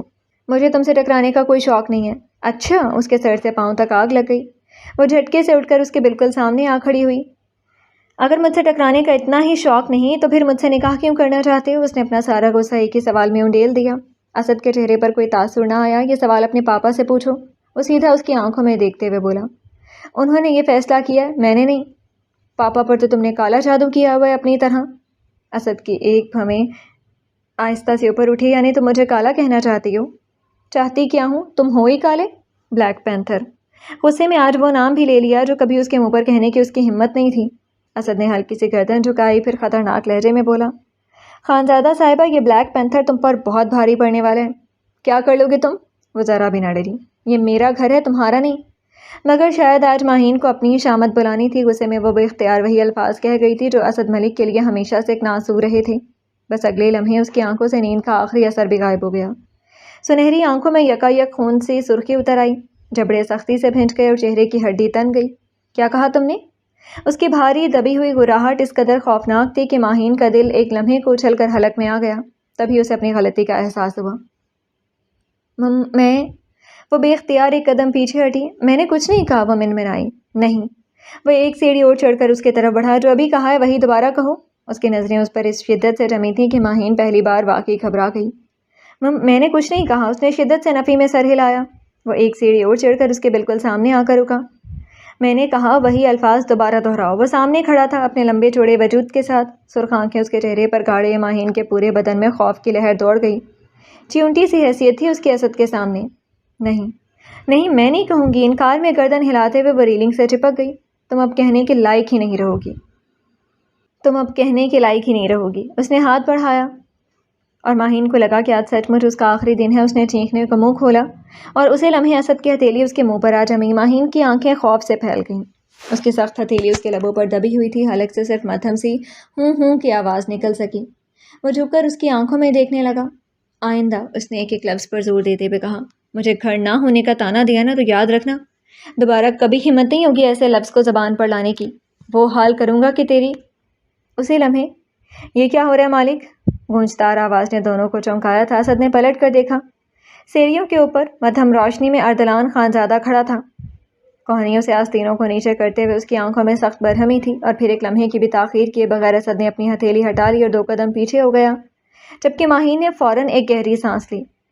ریلنگ کو مضبوطی سے تھامے وہ تیز تیز سانس لے رہی تھی۔ خوف کے باعث دل اب تک پوری رفتار سے دھڑک رہا تھا، چہرہ اب بھی زرد پڑا تھا۔ اردلان نے ڈری سہمی ماہین پر نظر ڈالی۔ یہ کیا کر رہے تھے تم؟ اس نے سختی سے جبڑا بھینچے اسد کو دیکھا۔ پاپا، یہ میرا گلا دبا رہے تھے۔ ماہین نے اپنی گردن کو چھوتے ہوئے فوراً شکایت کی۔ اب اس بلیک پینتھر کی اچھی خاصی کلاس لگے گی۔ مالک، اردلان نے درشتی سے اسے دیکھا، مگر سامنے اسد مالک کھڑا تھا۔ اس نے نہایت اطمینان سے دونوں ہاتھ جیبوں میں ڈالے اور سر اٹھایا۔ پہلے مجھ سے ساری داستان سن لیں۔ وہ ٹھہر ٹھہر کر بولنے لگا۔ میں رات بھر کا تھکا ہارا واپس آیا تھا، سر جھکا کر سیدھے بچے کی طرح سیڑھیاں چڑھ رہا تھا۔ وہ اطمینان سے ڈیٹیل بتا رہا تھا، پھر سر جھکا کر چڑھ ہی رہا تھا کہ تبھی سیڑھیوں پر یہ محترمہ پوری اسپیڈ سے چلتے ہو آ کر مجھ سے ٹکرا گئیں۔ میرا سر جھکا تھا تو ان کی ٹھوڑی ٹکرا گئی، اس میں بچے کا کیا قصور؟ اس نے ساتھ ہی کاندھے جھٹکے۔ اردلان اب سینے پر بازو باندھے ساری داستان ختم ہونے کا منتظر تھا، اور ماہین کا منہ صدمے سے کھلا ہوا تھا۔ پھر اسد نے ذرا سا گلا کھنکھارا۔ میں نے صرف اتنا کہا کہ راستہ دے دیں، مجھے اوپر جانے۔ لیکن یہ اور پھیل کر بیٹھ گئیں کیونکہ وہ ایک لمحہ رکا، پھر بے نیازی سے ماہین کی طرف اشارہ کیا۔ انہیں تو بحث کرنی تھی، پہلے مجھے کالا کہا، پھر پوچھنے لگیں کہ اگر مجھ سے ٹکرانے کا شوق نہیں تو مجھ سے نکاح کیوں کرنا چاہتا ہوں؟ ماہین کی آنکھیں صدمے سے پھیل گئیں۔ جھوٹ! وہ چینخ پڑی۔ بیچ میں مت بولیں خانزادہ صاحبہ۔ اس نے سکون سے اس کی بات کاٹ دی اور دوبارہ ارسلان کی طرف متوجہ ہو گیا، اور آخر میں اس کی آواز ذرا سی بھاری ہوئی۔ مجھے یہ طعنہ دے دیا کہ یہ میرا گھر نہیں ہے۔ چند لمحوں کے لیے خاموشی چھا گئی، ارسلان کی پیشانی پر سلوٹ پڑی، اور آپ جانتے ہیں، اس نے سیدھا ارسلان کی آنکھوں میں دیکھا، یہ ایک بات میرے دماغ کا فیوز اڑا دیتی ہے۔ بس پھر میں نے آپ کی بیٹی کو ذرا سا ڈرا دیا، اس کے علاوہ کچھ نہیں کیا۔ بات ختم کر کے اس نے پھر سے کاندھے اچکا دیے، ادھر ریلنگ کے ساتھ کھڑی ماہین کی آنکھیں ہی نہیں، منہ بھی حیرت سے پورا کھل چکا تھا۔ اس ساری داستان میں تو سارا قصور مجھ پر ڈال دیا گیا، ایک نمبر کا جھوٹا انسان، کمینہ کہیں کا۔ وہ بے یقینی سے اسد کو گھور رہی تھی، مگر وہ ایسے کھڑا تھا جیسے دنیا کا سب سے معصوم انسان ہو۔ ارسلان نے دونوں کو باری باری دیکھا، پھر ایک گہرا سانس لے کر تعصب سے سر ہلا دیا۔ یہ دونوں آخر کبھی بڑے بھی ہوں گے یا نہیں؟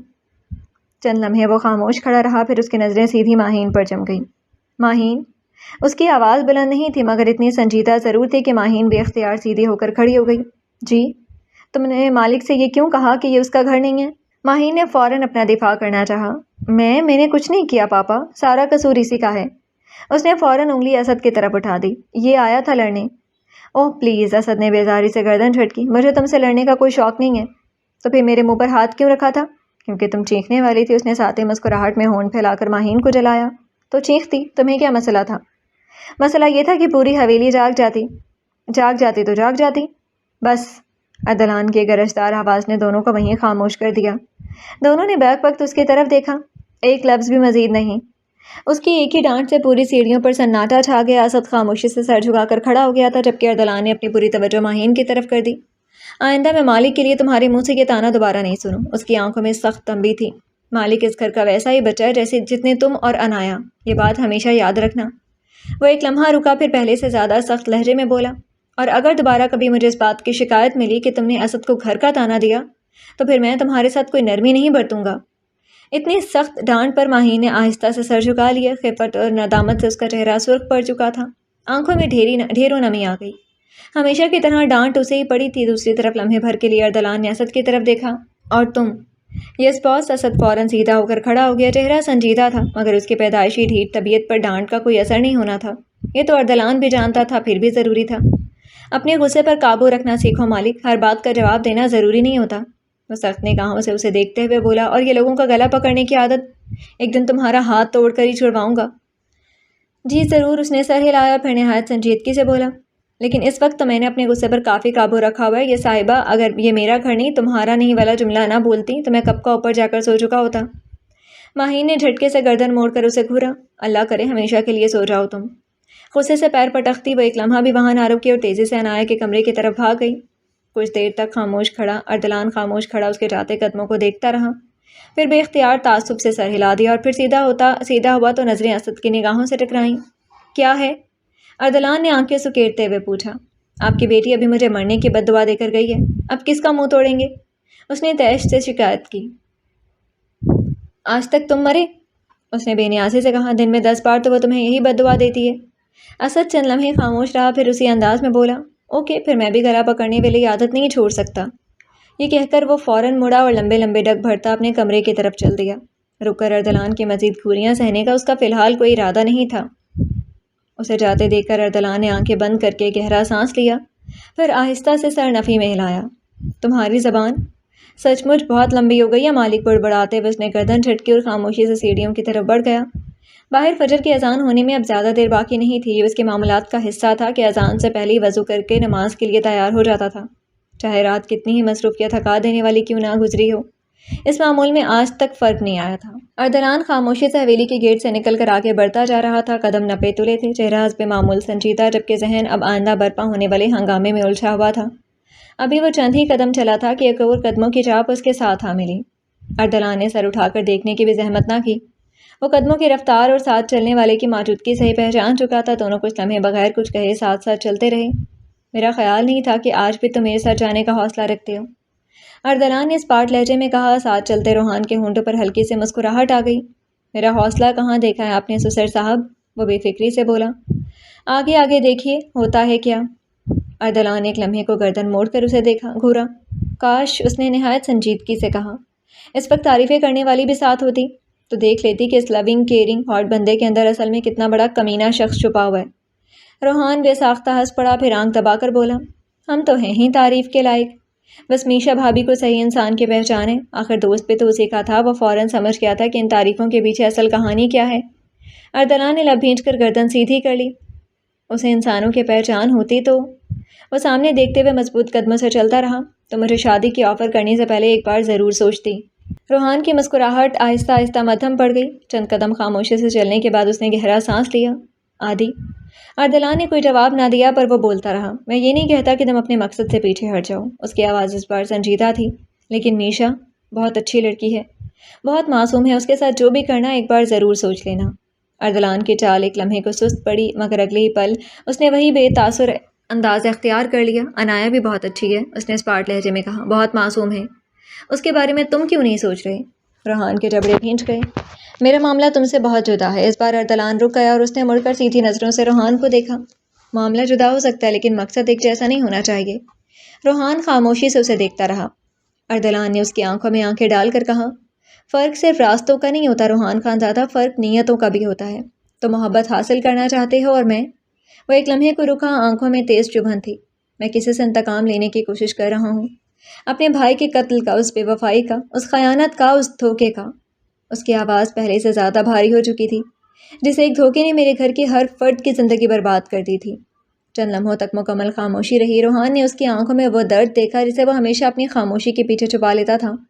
وہ جانتا تھا اردلان جب اس لہجے میں بات کرتا ہے تو اس کے فیصلے بدلتے نہیں، اس لیے اس نے مزید کوئی دلیل نہ دی، بس آہستہ سے گہرا سانس لیا اور دھیمے لہجے میں بولا، لیکن ایک بات یاد رکھنا آدی، انتقام کی آگ اکثر دشمن سے پہلے اپنے اندر کے انسان کو جلا دیتی ہے۔ اردلان کے چہرے پر کوئی تاثر نہ آیا، وہ خاموشی سے آگے بڑھ گیا، مگر اس کے قدم پہلے سے کہیں زیادہ مضبوط تھے۔ سر جھٹک کر روحان پھر سے اس کے ساتھ ہو لیا۔ ساکت فضا میں ان کے قدموں کی مدھم آواز سنائی دے رہی تھی، جو فجر سے پہلے کی پرسکون فضا میں عجیب سی سنجیدگی پیدا کر رہی تھی۔ صبح کی سنہری روشنی آہستہ آہستہ رونق حویلی کی بلند و بالا دیواروں پر اتر آئی تھی۔ رات کی خاموشی سمٹ چکی تھی اور حویلی میں ایک نئی ہلچل مچ چکی تھی۔ جب میشا نے آہستہ سے انایا کے کمرے کا دروازہ کھولا اور سر اندر کر کے جھانکا، انایا ڈریسنگ ٹیبل کے سامنے بیٹھی اپنے لمبے بال برش سے سنوار رہی تھی، جبکہ ماہین بستر پر اوندھے منہ لیٹی تکیے میں چہرہ چھپائے پڑی تھی۔ ماہی بس بھی کرو، انایا نے آئینے میں اسے دیکھتے ہوئے نرمی سے کہا، ختم کرو یہ ناراضگی اور اٹھ جاؤ۔ میشا نے دیکھا کہ کل کے برعکس آج انایا کے چہرے پر پھر وہی معمول کا سکون لوٹ آیا تھا۔ ایسا لگ رہا تھا جیسے اس نے رات بھر میں خود کو کسی طرح سنبھال لیا تھا، لیکن ماہین کا وہی حال تھا۔ انایا کی بات پر تیش سے بولی، تم رہو خوش پاپا کے زبردستی والے فیصلے پر۔ اس نے تکیے میں منہ دبائے ہی ناراضی سے جواب دیا، لیکن میں نہیں ہوں اور نہ ہی ہو سکتی ہوں۔ یہ سن کر میشا نے دھیرے سے سانس بھری، پھر دروازہ پورا کھول کر اندر آ گئی۔ گڈ مارننگ گائز، اس کی ہمیشہ کی طرح شوخ آواز کمرے میں گونجی۔ انایا نے مڑ کر اسے ہلکی سے مسکراہٹ دی، مگر ماہین تو جیسے اسی کی منتظر بیٹھی تھی۔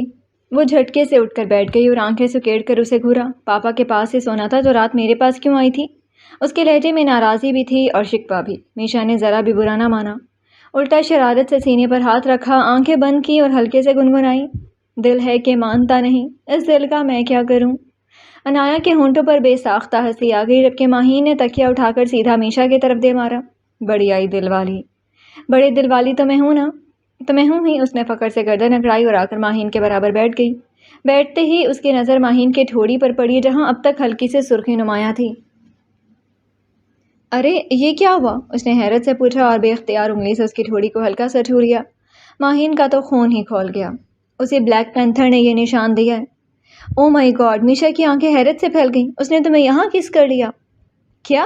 ماہین تقریباً چیخ ہی پڑی، جبکہ ڈریسنگ ٹیبل کے سامنے بیٹھی انایا بھی چونک کر پلٹی، پھر اپنی ہنسی بمشکل روکی تھی۔ میشا! ماہین نے غصے سے تکیہ اٹھا لیا۔ اس نے اپنا پتھر جیسا سر میری ٹھوڑی سے دے مارا تھا۔ کس نے کیا تھا؟ اوہ! میشا نے شرمندگی سے پلکیں جھپکیں، پھر ہونٹ سکیڑ کر بولی، اچھا میں تو ایک سیکنڈ کے لیے ڈر ہی گئی تھی کہ بلیک پینتھر اتنی جلدی رومانٹک موڈ میں آ گیا۔ انایا اس بار ہنسی نہ روک سکی، جبکہ ماہین نے غصے سے تکیہ سیدھا میشا کے منہ پر دے مارا۔ مرو تم دونوں۔ پھر دونوں کی طرف دیکھتے ہوئے اس کی آواز بھر آ گئی، اس گھر میں میرا کوئی نہیں، نہ انی نہ میشو، کوئی بھی نہیں۔ اتنا کہتے ہی اس کی آنکھیں پھر سے آنسو آ گئے۔ انایا اور میشا نے ایک لمحے کے لیے ایک دوسرے کی طرف دیکھا، پھر دونوں کے چہروں سے مسکراہٹ غائب ہو گئی۔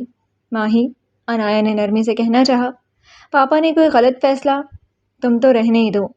ماہی نے تلخی سے اس کی بات کاٹ دی، تم خوش رہو ان کے ہر فیصلے پر، مگر میں نہیں رہ سکتی۔ وہ ایک لمحے کو رکی، پھر آنکھوں میں جمع آنسوؤں کے ساتھ بولی، میں تمہاری طرح نہیں ہوں انی، کہ جس شخص کو دل سے ناپسند کرتی رہوں، جس کے ساتھ پوری زندگی گزارنے کا تصور بھی گھٹن دے، پھر بھی صرف یہ سوچ کر خود کو سمجھا لوں کہ شاید ہمارے پاپا ہمارا برا نہیں چاہتے۔ اس کی آواز آخری لفظوں پر ٹوٹ گئی۔ میں نہیں کر سکتی یہ سب، بالکل نہیں کر سکتی۔ آواز گیلی ہو گئی تو میشا نے بے اختیار اسے کاندھے سے لگا لیا، مگر عنایا نے سنجیدگی سے کہا، میں بھی نہیں کر سکتی تھی، مجھے بھی صدمہ لگا تھا، مجھے بھی بہت درد ہوا تھا، گھٹن بھی ہوئی تھی۔ وہ چند لمحے خاموش رہی، جیسے خود کو سنبھالنے کی کوشش کر رہی ہو، پھر سر اٹھا کر ماہین کی آنکھوں میں دیکھا، کل رات میں بھی پاپا کو منع کرنے گئی تھی، اسی کمرے میں آ کر تمہاری طرح بہت روئی بھی تھی۔ اس نے ایک گہرا سانس لیا، مگر پھر آہستہ آہستہ مجھے ایک بات سمجھ آنے لگی۔ میشا کی نظریں سیدھی اس پر جم گئی۔ یہ پاپا کا فیصلہ نہیں تھا، نانی سا کا تھا۔ پاپا نے میرا نکاح نہیں کروایا، نانی سا نے کروایا۔ انہوں نے ہمیں اس گھر میں پابند کیا، لیکن پاپا، اس کے ہونٹ لرز گئے، پاپا نے تو ہمیشہ ہم دونوں کو اپنے پاس رکھا، ہر مشکل سے بچا کر رکھا، کبھی نانی سا کے اثر میں نہیں جانے دیا، ہمیشہ ڈھال بن کر ہمارے سامنے کھڑے رہے۔ کمرے میں چند لمحوں کے لیے خاموشی چھا گئی۔ ماہین اور میشا ساکت تھیں۔ عنایا نے پھر سے نم آنکھوں کے ساتھ ماہین کو دیکھا۔ کبھی سوچا ہے وہ اب تک اکیلے کیوں ہیں؟ کیوں انہوں نے اپنی زندگی میں اب تک کسی کو آنے نہیں دیا تھا؟ کیوں صرف اتنی ہی عمر میں وہ عام مردوں جیسے نہیں ہیں؟ اس کی آواز میں اب درد کے ساتھ احترام بھی شامل ہو چکا تھا، کیونکہ انہوں نے اپنی ہر خوشی، اپنی ہر خواہش، اپنی پوری زندگی صرف ہم دونوں پر قربان کر دی۔ وہ چاہتے تو بہت پہلے اپنی الگ دنیا بسا سکتے تھے، مگر انہوں نے ایسا نہیں کیا۔ وہ بولتی جا رہی تھی اور ماہین کا سر جھکا جا رہا تھا، پر میشا کے سینے میں جذبے کروٹ بدل رہے تھے۔ عنایا کا ہر لفظ ایک نئی کہانی دل کی سرزمین پر لکھا جا رہا تھا۔ انہوں نے اپنی زندگی نہیں چنی ماہی۔ عنایا کی آنکھوں سے ایک آنسو ڈھلک گیا، انہوں نے تو ہمیں چنا تھا۔ رک کر اس نے گال رگڑے، پھر نرمی سے بولی، تمہارے لیے اسد کو چنا ہے تو اس میں بھی ضرور تمہاری بھلائی ہوگی، اور میری رخصتی کے لیے اگر پاپا تیار ہوئے ہیں تو اس کے پیچھے بھی کوئی نہ کوئی وجہ ضرور ہوگی، اور اب مجھے ان سے کوئی شکایت نہیں، اور تم بھی۔ رک کر اس نے سختی سے کہا، تم کو بھی پاپا سے ذرا سی بھی محبت ہے یا ان کی قربانیوں اور احسانوں کا احساس ہے تو اب اس معاملے میں مزید ایک لفظ بھی مت کہنا۔ پر وہ بلیک پینتھر؟ ماہین کی سوئی پھر وہیں آ کر اٹک گئی۔ عنایا نے جبڑے تان لیا، پر اس بار میشا نے اسے سمجھانے کی کوشش کی، لیو اٹ ہنی، اب میری بات ذرا سنجیدگی سے سنو۔ وہ ذرا سا اس کے قریب ہو کر بیٹھی، تم ہی تو کہتی تھی نا کہ ارسلان خانزادہ کتنے بھی سخت ہوں مگر تم سب کا خود سے زیادہ خیال رکھتے ہیں۔ ماہین خاموش رہی، جواب شاید اس کے پاس تھا ہی نہیں۔ میشا نے نرمی سے اس کا ہاتھ اپنے ہاتھ میں لے لیا، تو پھر ذرا یہ بھی سوچو، وہ دھیمے لہجے میں بولی، کیا اتنا خیال رکھنے والا انسان تمہاری پوری زندگی کا فیصلہ بغیر سوچے سمجھے کر دے گا؟ ماہین کی پلکیں جھک گئیں۔ میشا نے مضبوط آواز میں کہا، نہیں ہنی، مجھے پورا یقین ہے کہ انہوں نے اسد کو کسی وجہ سے چنا ہے، ضرور انہیں لگتا ہوگا کہ وہ تمہارے لیے سب سے بیسٹ مین ہے۔ وہ چند لمحے خاموش رہ کر بولی، آج تمہیں ایک بات بتاؤں ہنی؟ اس کے ہونٹوں پر ایک بے جان سے مسکراہٹ ابھری، میرے پاپا بہت ہینڈسم ہیں، لائک اے ہیرو، بہت پاورفل بھی ہے، اور دنیا انہیں ایک مضبوط انسان بھی سمجھتی ہے۔ وہ چند لمحوں کے لیے خاموش ہوئی، پھر آہستہ سے بولی، مگر ان سب کے باوجود بھی وہ میری ممی کی حفاظت نہیں کر سکے، ان کے کام کی وجہ سے میری ممی کا مرڈر ہو گیا۔ کمرے میں یکایک گہری خاموشی اتر آئی۔ میشو، ماہین نے بے اختیار آگے بڑھ کر اس کا ہاتھ اپنے ہاتھوں میں لے لیے، جبکہ عنایا بھی خاموشی سے اٹھ کر اس کے پہلو میں آ بیٹھی، میشا کے کاندھے کو سہلا کر جسے تسلی دینا چاہی۔ میشا نے ان دونوں کو دیکھا، ہونٹوں پر ہلکی سی مسکراہٹ ضرور تھی، مگر آنکھوں میں برسوں کا دبا ہوا درد تیر رہا تھا۔ پھر اس کے بعد پاپا نے مجھے کبھی اپنے ساتھ نہیں رکھا، اس نے آہستہ سے کہا، میں نے اپنی پوری لائف ان سے دور گزاری ہے، کبھی کسی کنٹری میں، کبھی کسی دوسرے سٹی میں۔ میرے پاس ہر فیسلٹی تھی، بہت پیسہ تھا، ڈھیروں گارڈز تھے، مگر ایک چیز ہمیشہ مسنگ رہی، وہ تھی فیملی۔ اس نے بمشکل مسکرانے کی کوشش کی، میرے پاس اپنی فیملی نہیں تھی، کوئی اپنا نہیں تھا، میں نے کبھی یہ فیل ہی نہیں کیا کہ اپنوں کے درمیان ان کی پروٹیکشن میں رہنا کیسا ہوتا ہے۔ اس کی بات سن کر عنایا اور ماہین دونوں خاموش ہو گئیں۔ پہلی بار انہیں میشا کے اکیلے پن کا شدت سے احساس ہوا۔ ہر وقت ہنستی، شوخیاں کرتی لڑکی کے اندر اتنا بڑا خلا بھی ہو سکتا ہے، یہ انہوں نے کبھی سوچا بھی نہیں تھا۔ مجھے اپنے ہی پاپا سے دور رہنا پڑتا تھا، گنتی کے چند لوگوں کو ہی معلوم تھا کہ میں سرفراز جیلانی کی بیٹی ہوں۔ اس نے گہرا سانس لیا، پھر نرمی سے ماہین کا ہاتھ اپنے ہاتھ میں لے لیا، اس لیے ہنی، میں تم سے دل سے ایک بات کہہ رہی ہوں، فیملی کی محبت اور اپنے لوگوں کی پروٹیکشن یہ ہر کسی کو نہیں ملتی، یہ اللہ بہت کم لوگوں کو دیتا ہے۔ وہ چند لمحے خاموش رہی، پھر ہلکا سا مسکرائی، اور سچ بتاؤں، اسد میں بھی مجھے وہی احساس نظر آتا ہے، وہی طاقت، وہی سیفٹی جو پہلی بار ارسلان خانزادہ کو دیکھ کر محسوس ہوا تھا۔ اسی لیے میں نے جھٹ سے تمہارے پاپا کو شادی کی آفر کر دی تھی۔ جملے کے آخر میں وہ عادتاً شوخی سے بولی تو وہ دونوں بے ساختہ ہنس پڑیں۔ انایا نے پیار سے اس کے گال چٹکی میں لے لیے۔ بہت بڑا جگر کر لیا تھا تم نے، وہ ہنستے ہوئے بولی۔ پہلی ملاقات میں سیدھا ہمارے پاپا کو شادی کی آفر؟ میں ہوتی تو شاید بے ہوش ہو جاتی۔ میں بھی بعد میں تقریباً بے ہوش ہو ہی گئی تھی۔ میشا نے معصومیت سے منہ بنایا۔ پہلے تو بڑی بہادر بنی پھرتی تھی، پھر جب ان کے ساتھ پہلی بار فوٹوز لی تھی نا، اس نے سینے پر ہاتھ رکھا، تب مجھے لگا okay Misha, you are dead. Anaya اور ماہین اس کی ادا پر بے ساختہ ہنس پڑی۔ کمرے کا بوجھل ماحول جیسے لمحوں میں ہلکا ہو گیا۔ ویسے ماہین نے آنکھیں سکیڑ کر اسے دیکھا۔ مجھے تو نہیں لگا تھا کہ تم ڈر رہی تھی۔ بہت لگا تھا، میشا نے فوراً اعتراف کیا۔ لیکن پتہ ہے عجیب بات کیا تھی؟ کیا؟ دونوں نے ایک ساتھ پوچھا۔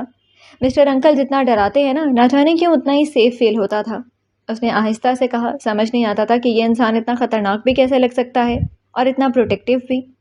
پاپا ہے ہی ایسے۔ انایا نے خاموشی سے مسکرا کر سر ہلایا، پر ماہین چپ رہی۔ سو مائی سویٹ ہنی، میشا نے ماہین کا ہاتھ دوبارہ تھام لیا۔ اس لیے کہہ رہی ہوں، کبھی کبھی کچھ لوگ باہر سے بہت سخت ہوتے ہیں مگر اندر سے وہی سب سے مضبوط سہارا ثابت ہوتے ہیں۔ اس نے محبت سے اس کی ہنی کی آنکھوں میں دیکھا۔ اس لیے اسد کو صرف اس کے غصے سے جج مت کرو، ایک موقع دو۔ ہو سکتا ہے تمہارے پاپا نے اس کے اندر وہ انسان دیکھ لیا ہو جو ابھی تمہیں نظر نہیں آ رہا۔ ماہین کے پاس کہنے کو کچھ رہ ہی نہیں گیا تھا۔ وہ خاموش بیٹھی اپنی انگلیوں کو دیکھتی رہی، جیسے پہلی بار ان باتوں پر واقعی غور کر رہی ہو۔ انایا نے پیار سے اس کے گال چھوئے۔ ماہی، اس کی آواز اب بہت نرم تھی، ہم دونوں کو ہر فیصلہ پسند آئے یہ ضروری نہیں، مگر ایک بات میں پورے یقین سے کہہ سکتی ہوں۔ وہ ذرا سی رکی۔ پاپا کبھی ہمارا برا نہیں سوچ سکتے۔ اس کی آواز میں اتنا یقین تھا کہ باہر کھڑے اردلان کے کانتوں پر انجانا بوجھ اتر آیا تھا۔ انہیں کیا معلوم تھا، کمرے کے باہر دروازے کے پاس وہ کافی دیر سے خاموش کھڑا تھا۔ یوں ہی راہداری سے گزرتے ہوئے ان کی باتیں کانوں میں پڑیں اور عادت کے خلاف نہ جانے کیوں وہاں رک گیا تھا۔ اندر ہونے والی ایک ایک تاری بات، ایک ایک لفظ اس کے کانوں تک صاف صاف پہنچ رہا تھا۔ میشا کے منہ سے اپنی تعریف نہیں بلکہ اپنے لیے اس کے یقین کے وہ الفاظ سن کر پہلی بار اس کے ہمیشہ پتھر جیسے دل میں ایک اندیکھی سی خاموشی اتر آئی تھی۔ انایا کے بھروسے نے عجیب سی تھکن اتار دی تھی۔ چند لمحے وہ یوں ہی دروازے کے باہر ساکت کھڑا رہا، پھر ایک گہرا سانس لیا اور کسی آہٹ کے بغیر واپس مڑ گیا تھا۔ ادھر وہ تینوں انجان آپس میں باتیں کی جا رہی تھی۔ مگر مجھے ڈر لگتا ہے، ماہی نے بہت آہستہ سے کہا، اگر میں اس کے ساتھ خوش نہ رہ سکی تو؟ اس بار میشا نے آگے بڑھ کر اس کا دوسرا ہاتھ تھام لیا۔ پھر ہم ہوں گے نا، وہ مسکرائی، میں اور انی، ہمارے ہوتے ہوئے وہ تمہیں تنگ ہی نہیں کر سکے گا۔ پھر رک کر شوخی سے بولی، اور جہاں تک کلر کی بات ہے تو ہم دونوں مل کر اس کے چہرے پر اتنے ماسک لگائیں گے کہ اسے گورا چٹا کر کے ہی چھوڑیں گے۔ انایا زور سے ہنس پڑی، جبکہ ماہین نے برا سا منہ بنا لیا۔ وہ اور گورا ہو ہی نہیں سکتا۔ اس نے ناک سکیڑ کر ایسی شکل بنائی کہ انایا کی ہنسی اور تیز ہو گئی۔ کیوں نہیں ہو سکتا؟ میشا نے مصنوعی سنجیدگی سے کہا، آج سے نیا مشن شروع، مارننگ میں ہلدی ماسک، دوپہر میں وائٹننگ ماسک، شام کو ایلو ویرا ماسک، اور رات کو اسکن کیئر روٹین۔ اور وہ یہ سب کرنے کے لیے تمہیں زندہ چھوڑ دے گا؟ ماہین نے جل کر کہا۔ نہیں، اس نے بڑے اطمینان سے کندھے اچکائے، پہلے تو خوب غصہ کرے گا، پھر آہستہ آہستہ میری حرکتوں کا عادی ہو جائے گا۔ ہاں، انایا نے معنی خیز انداز میں اسے دیکھا، جیسے پاپا آہستہ آہستہ تمہاری ہر حرکت کے عادی ہوتے جا رہے ہیں۔ میشا ایک لمحے کے لیے چونکی، پھر اس کے گال ہلکے سے گلابی ہو گئے۔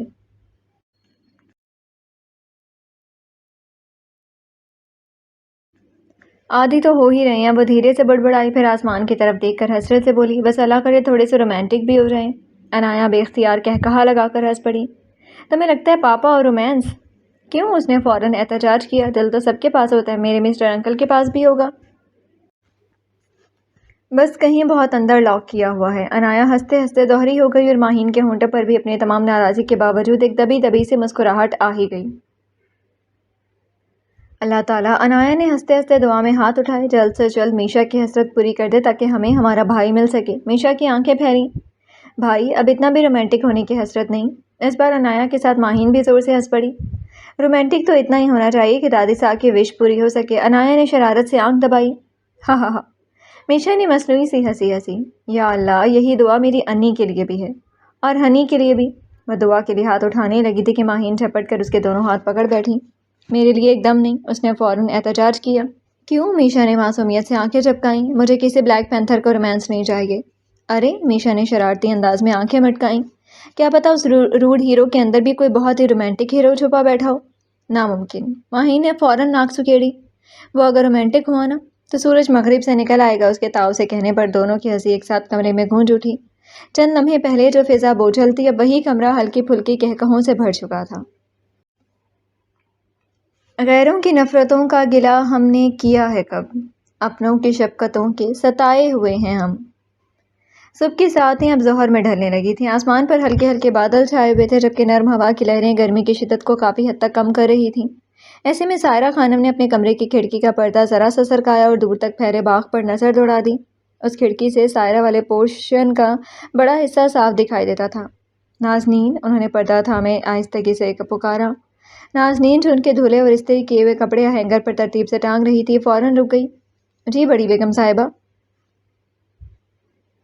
اس نے ادب سے پوچھتے ہوئے دوپٹہ طے کر کے الماری میں رکھا۔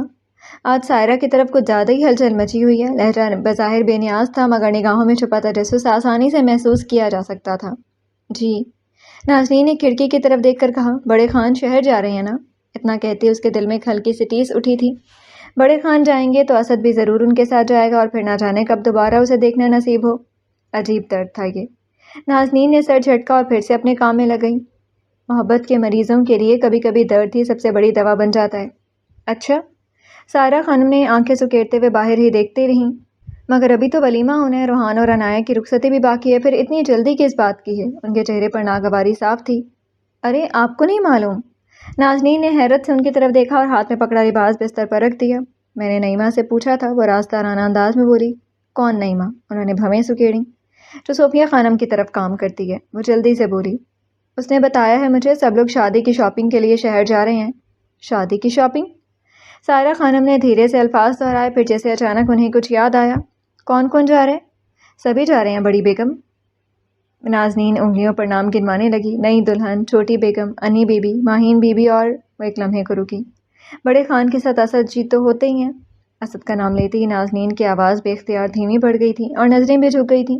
آخر دل میں چور ہو تو زبان خود ہی محتاط ہو جاتی ہے۔ ادھر سائرہ خانم کی پیشانی پر ایک کے بعد ایک سوچ کی لکیریں ابھرنے لگیں۔ شادی کی شاپنگ، اور وہ بھی سب کے ساتھ۔ بات ان کے گلے سے نیچے نہیں اتر رہی تھی۔ آج کے زمانے میں شادی کی خریداری کون سا ایسا مشکل مرحلہ تھا؟ ایک اشارے پر آدھا سامان آن لائن منگوایا جا سکتا تھا۔ اور پھر صوفیہ، وہ عورت تو شہر جانے سے ہمیشہ گریز کرتی تھی، کسی خاص تقریب پر بھی بمشکل حویلی سے قدم باہر رکھتی تھی۔ ارمغان کی موت کے بعد تو گویا اس نے خود سے عہد کر لیا تھا کہ بلا ضرورت اس حویلی کی دہلیز پار ہی نہیں کرے گی۔ تو پھر آج اچانک سب کا ایک ساتھ شہر جانا؟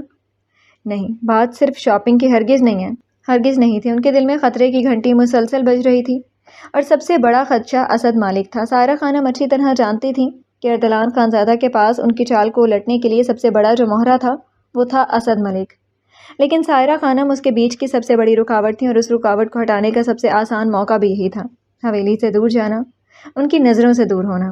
ایک لمحے تک سائرہ خانم خاموش کھڑی رہیں، پھر جیسے کسی فیصلے پر پہنچ گئی، انہوں نے آہستگی سے پردہ چھوڑا اور مڑ کر نازنین کی طرف دیکھا۔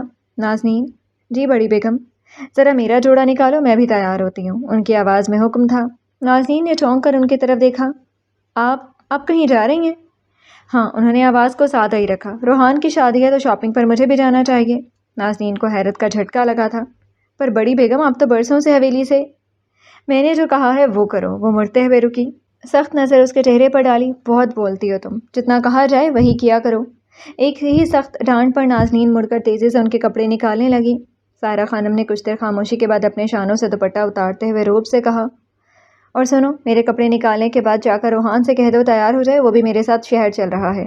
جی۔ نازنین نے فوراً سر ہلایا، ان کے کپڑے نکال کر جا کر واش روم میں رکھے اور پھر اسی تیزی سے دروازے کی طرف بڑھ گئی، مگر حیرت اب بھی اس کے چہرے پر نمایاں تھی۔ سائرہ خانم کی نظر شیشے میں نظر آتے اپنے عکس پر پڑی۔ اگر میرا شک غلط ہوا تو بہتر، انہوں نے دل ہی دل میں سوچا، لیکن اگر میرا اندیشہ درست نکلا، ان کی آنکھوں میں ایک سرد اور سخت چمک اتر آئی، تو یہ نکاح کبھی نہیں ہونے دوں گی اردلان خانزادہ۔ ان کے ہونٹ حقارت سے سکڑے۔ ماہین صرف ابرار کی دلہن بنے گی، کسی ایسے لڑکی کی نہیں جس کا نہ کوئی خاندان ہو، نہ حسب و نسب، نہ کوئی شناخت۔ انہوں نے نفرت سے سر جھٹکا۔ ایک لاوارث جو آج خود کو اس گھر کا فرد سمجھنے لگا ہے، وہ میری نواسی کا شوہر کبھی نہیں۔ ان کی انگلیاں بے اختیار مٹھی میں کس گئیں۔ جب تک سائرہ زندہ ہے، اس حویلی میں پھر سے ماضی کی کوئی غلطی نہیں دہرائی جائے گی۔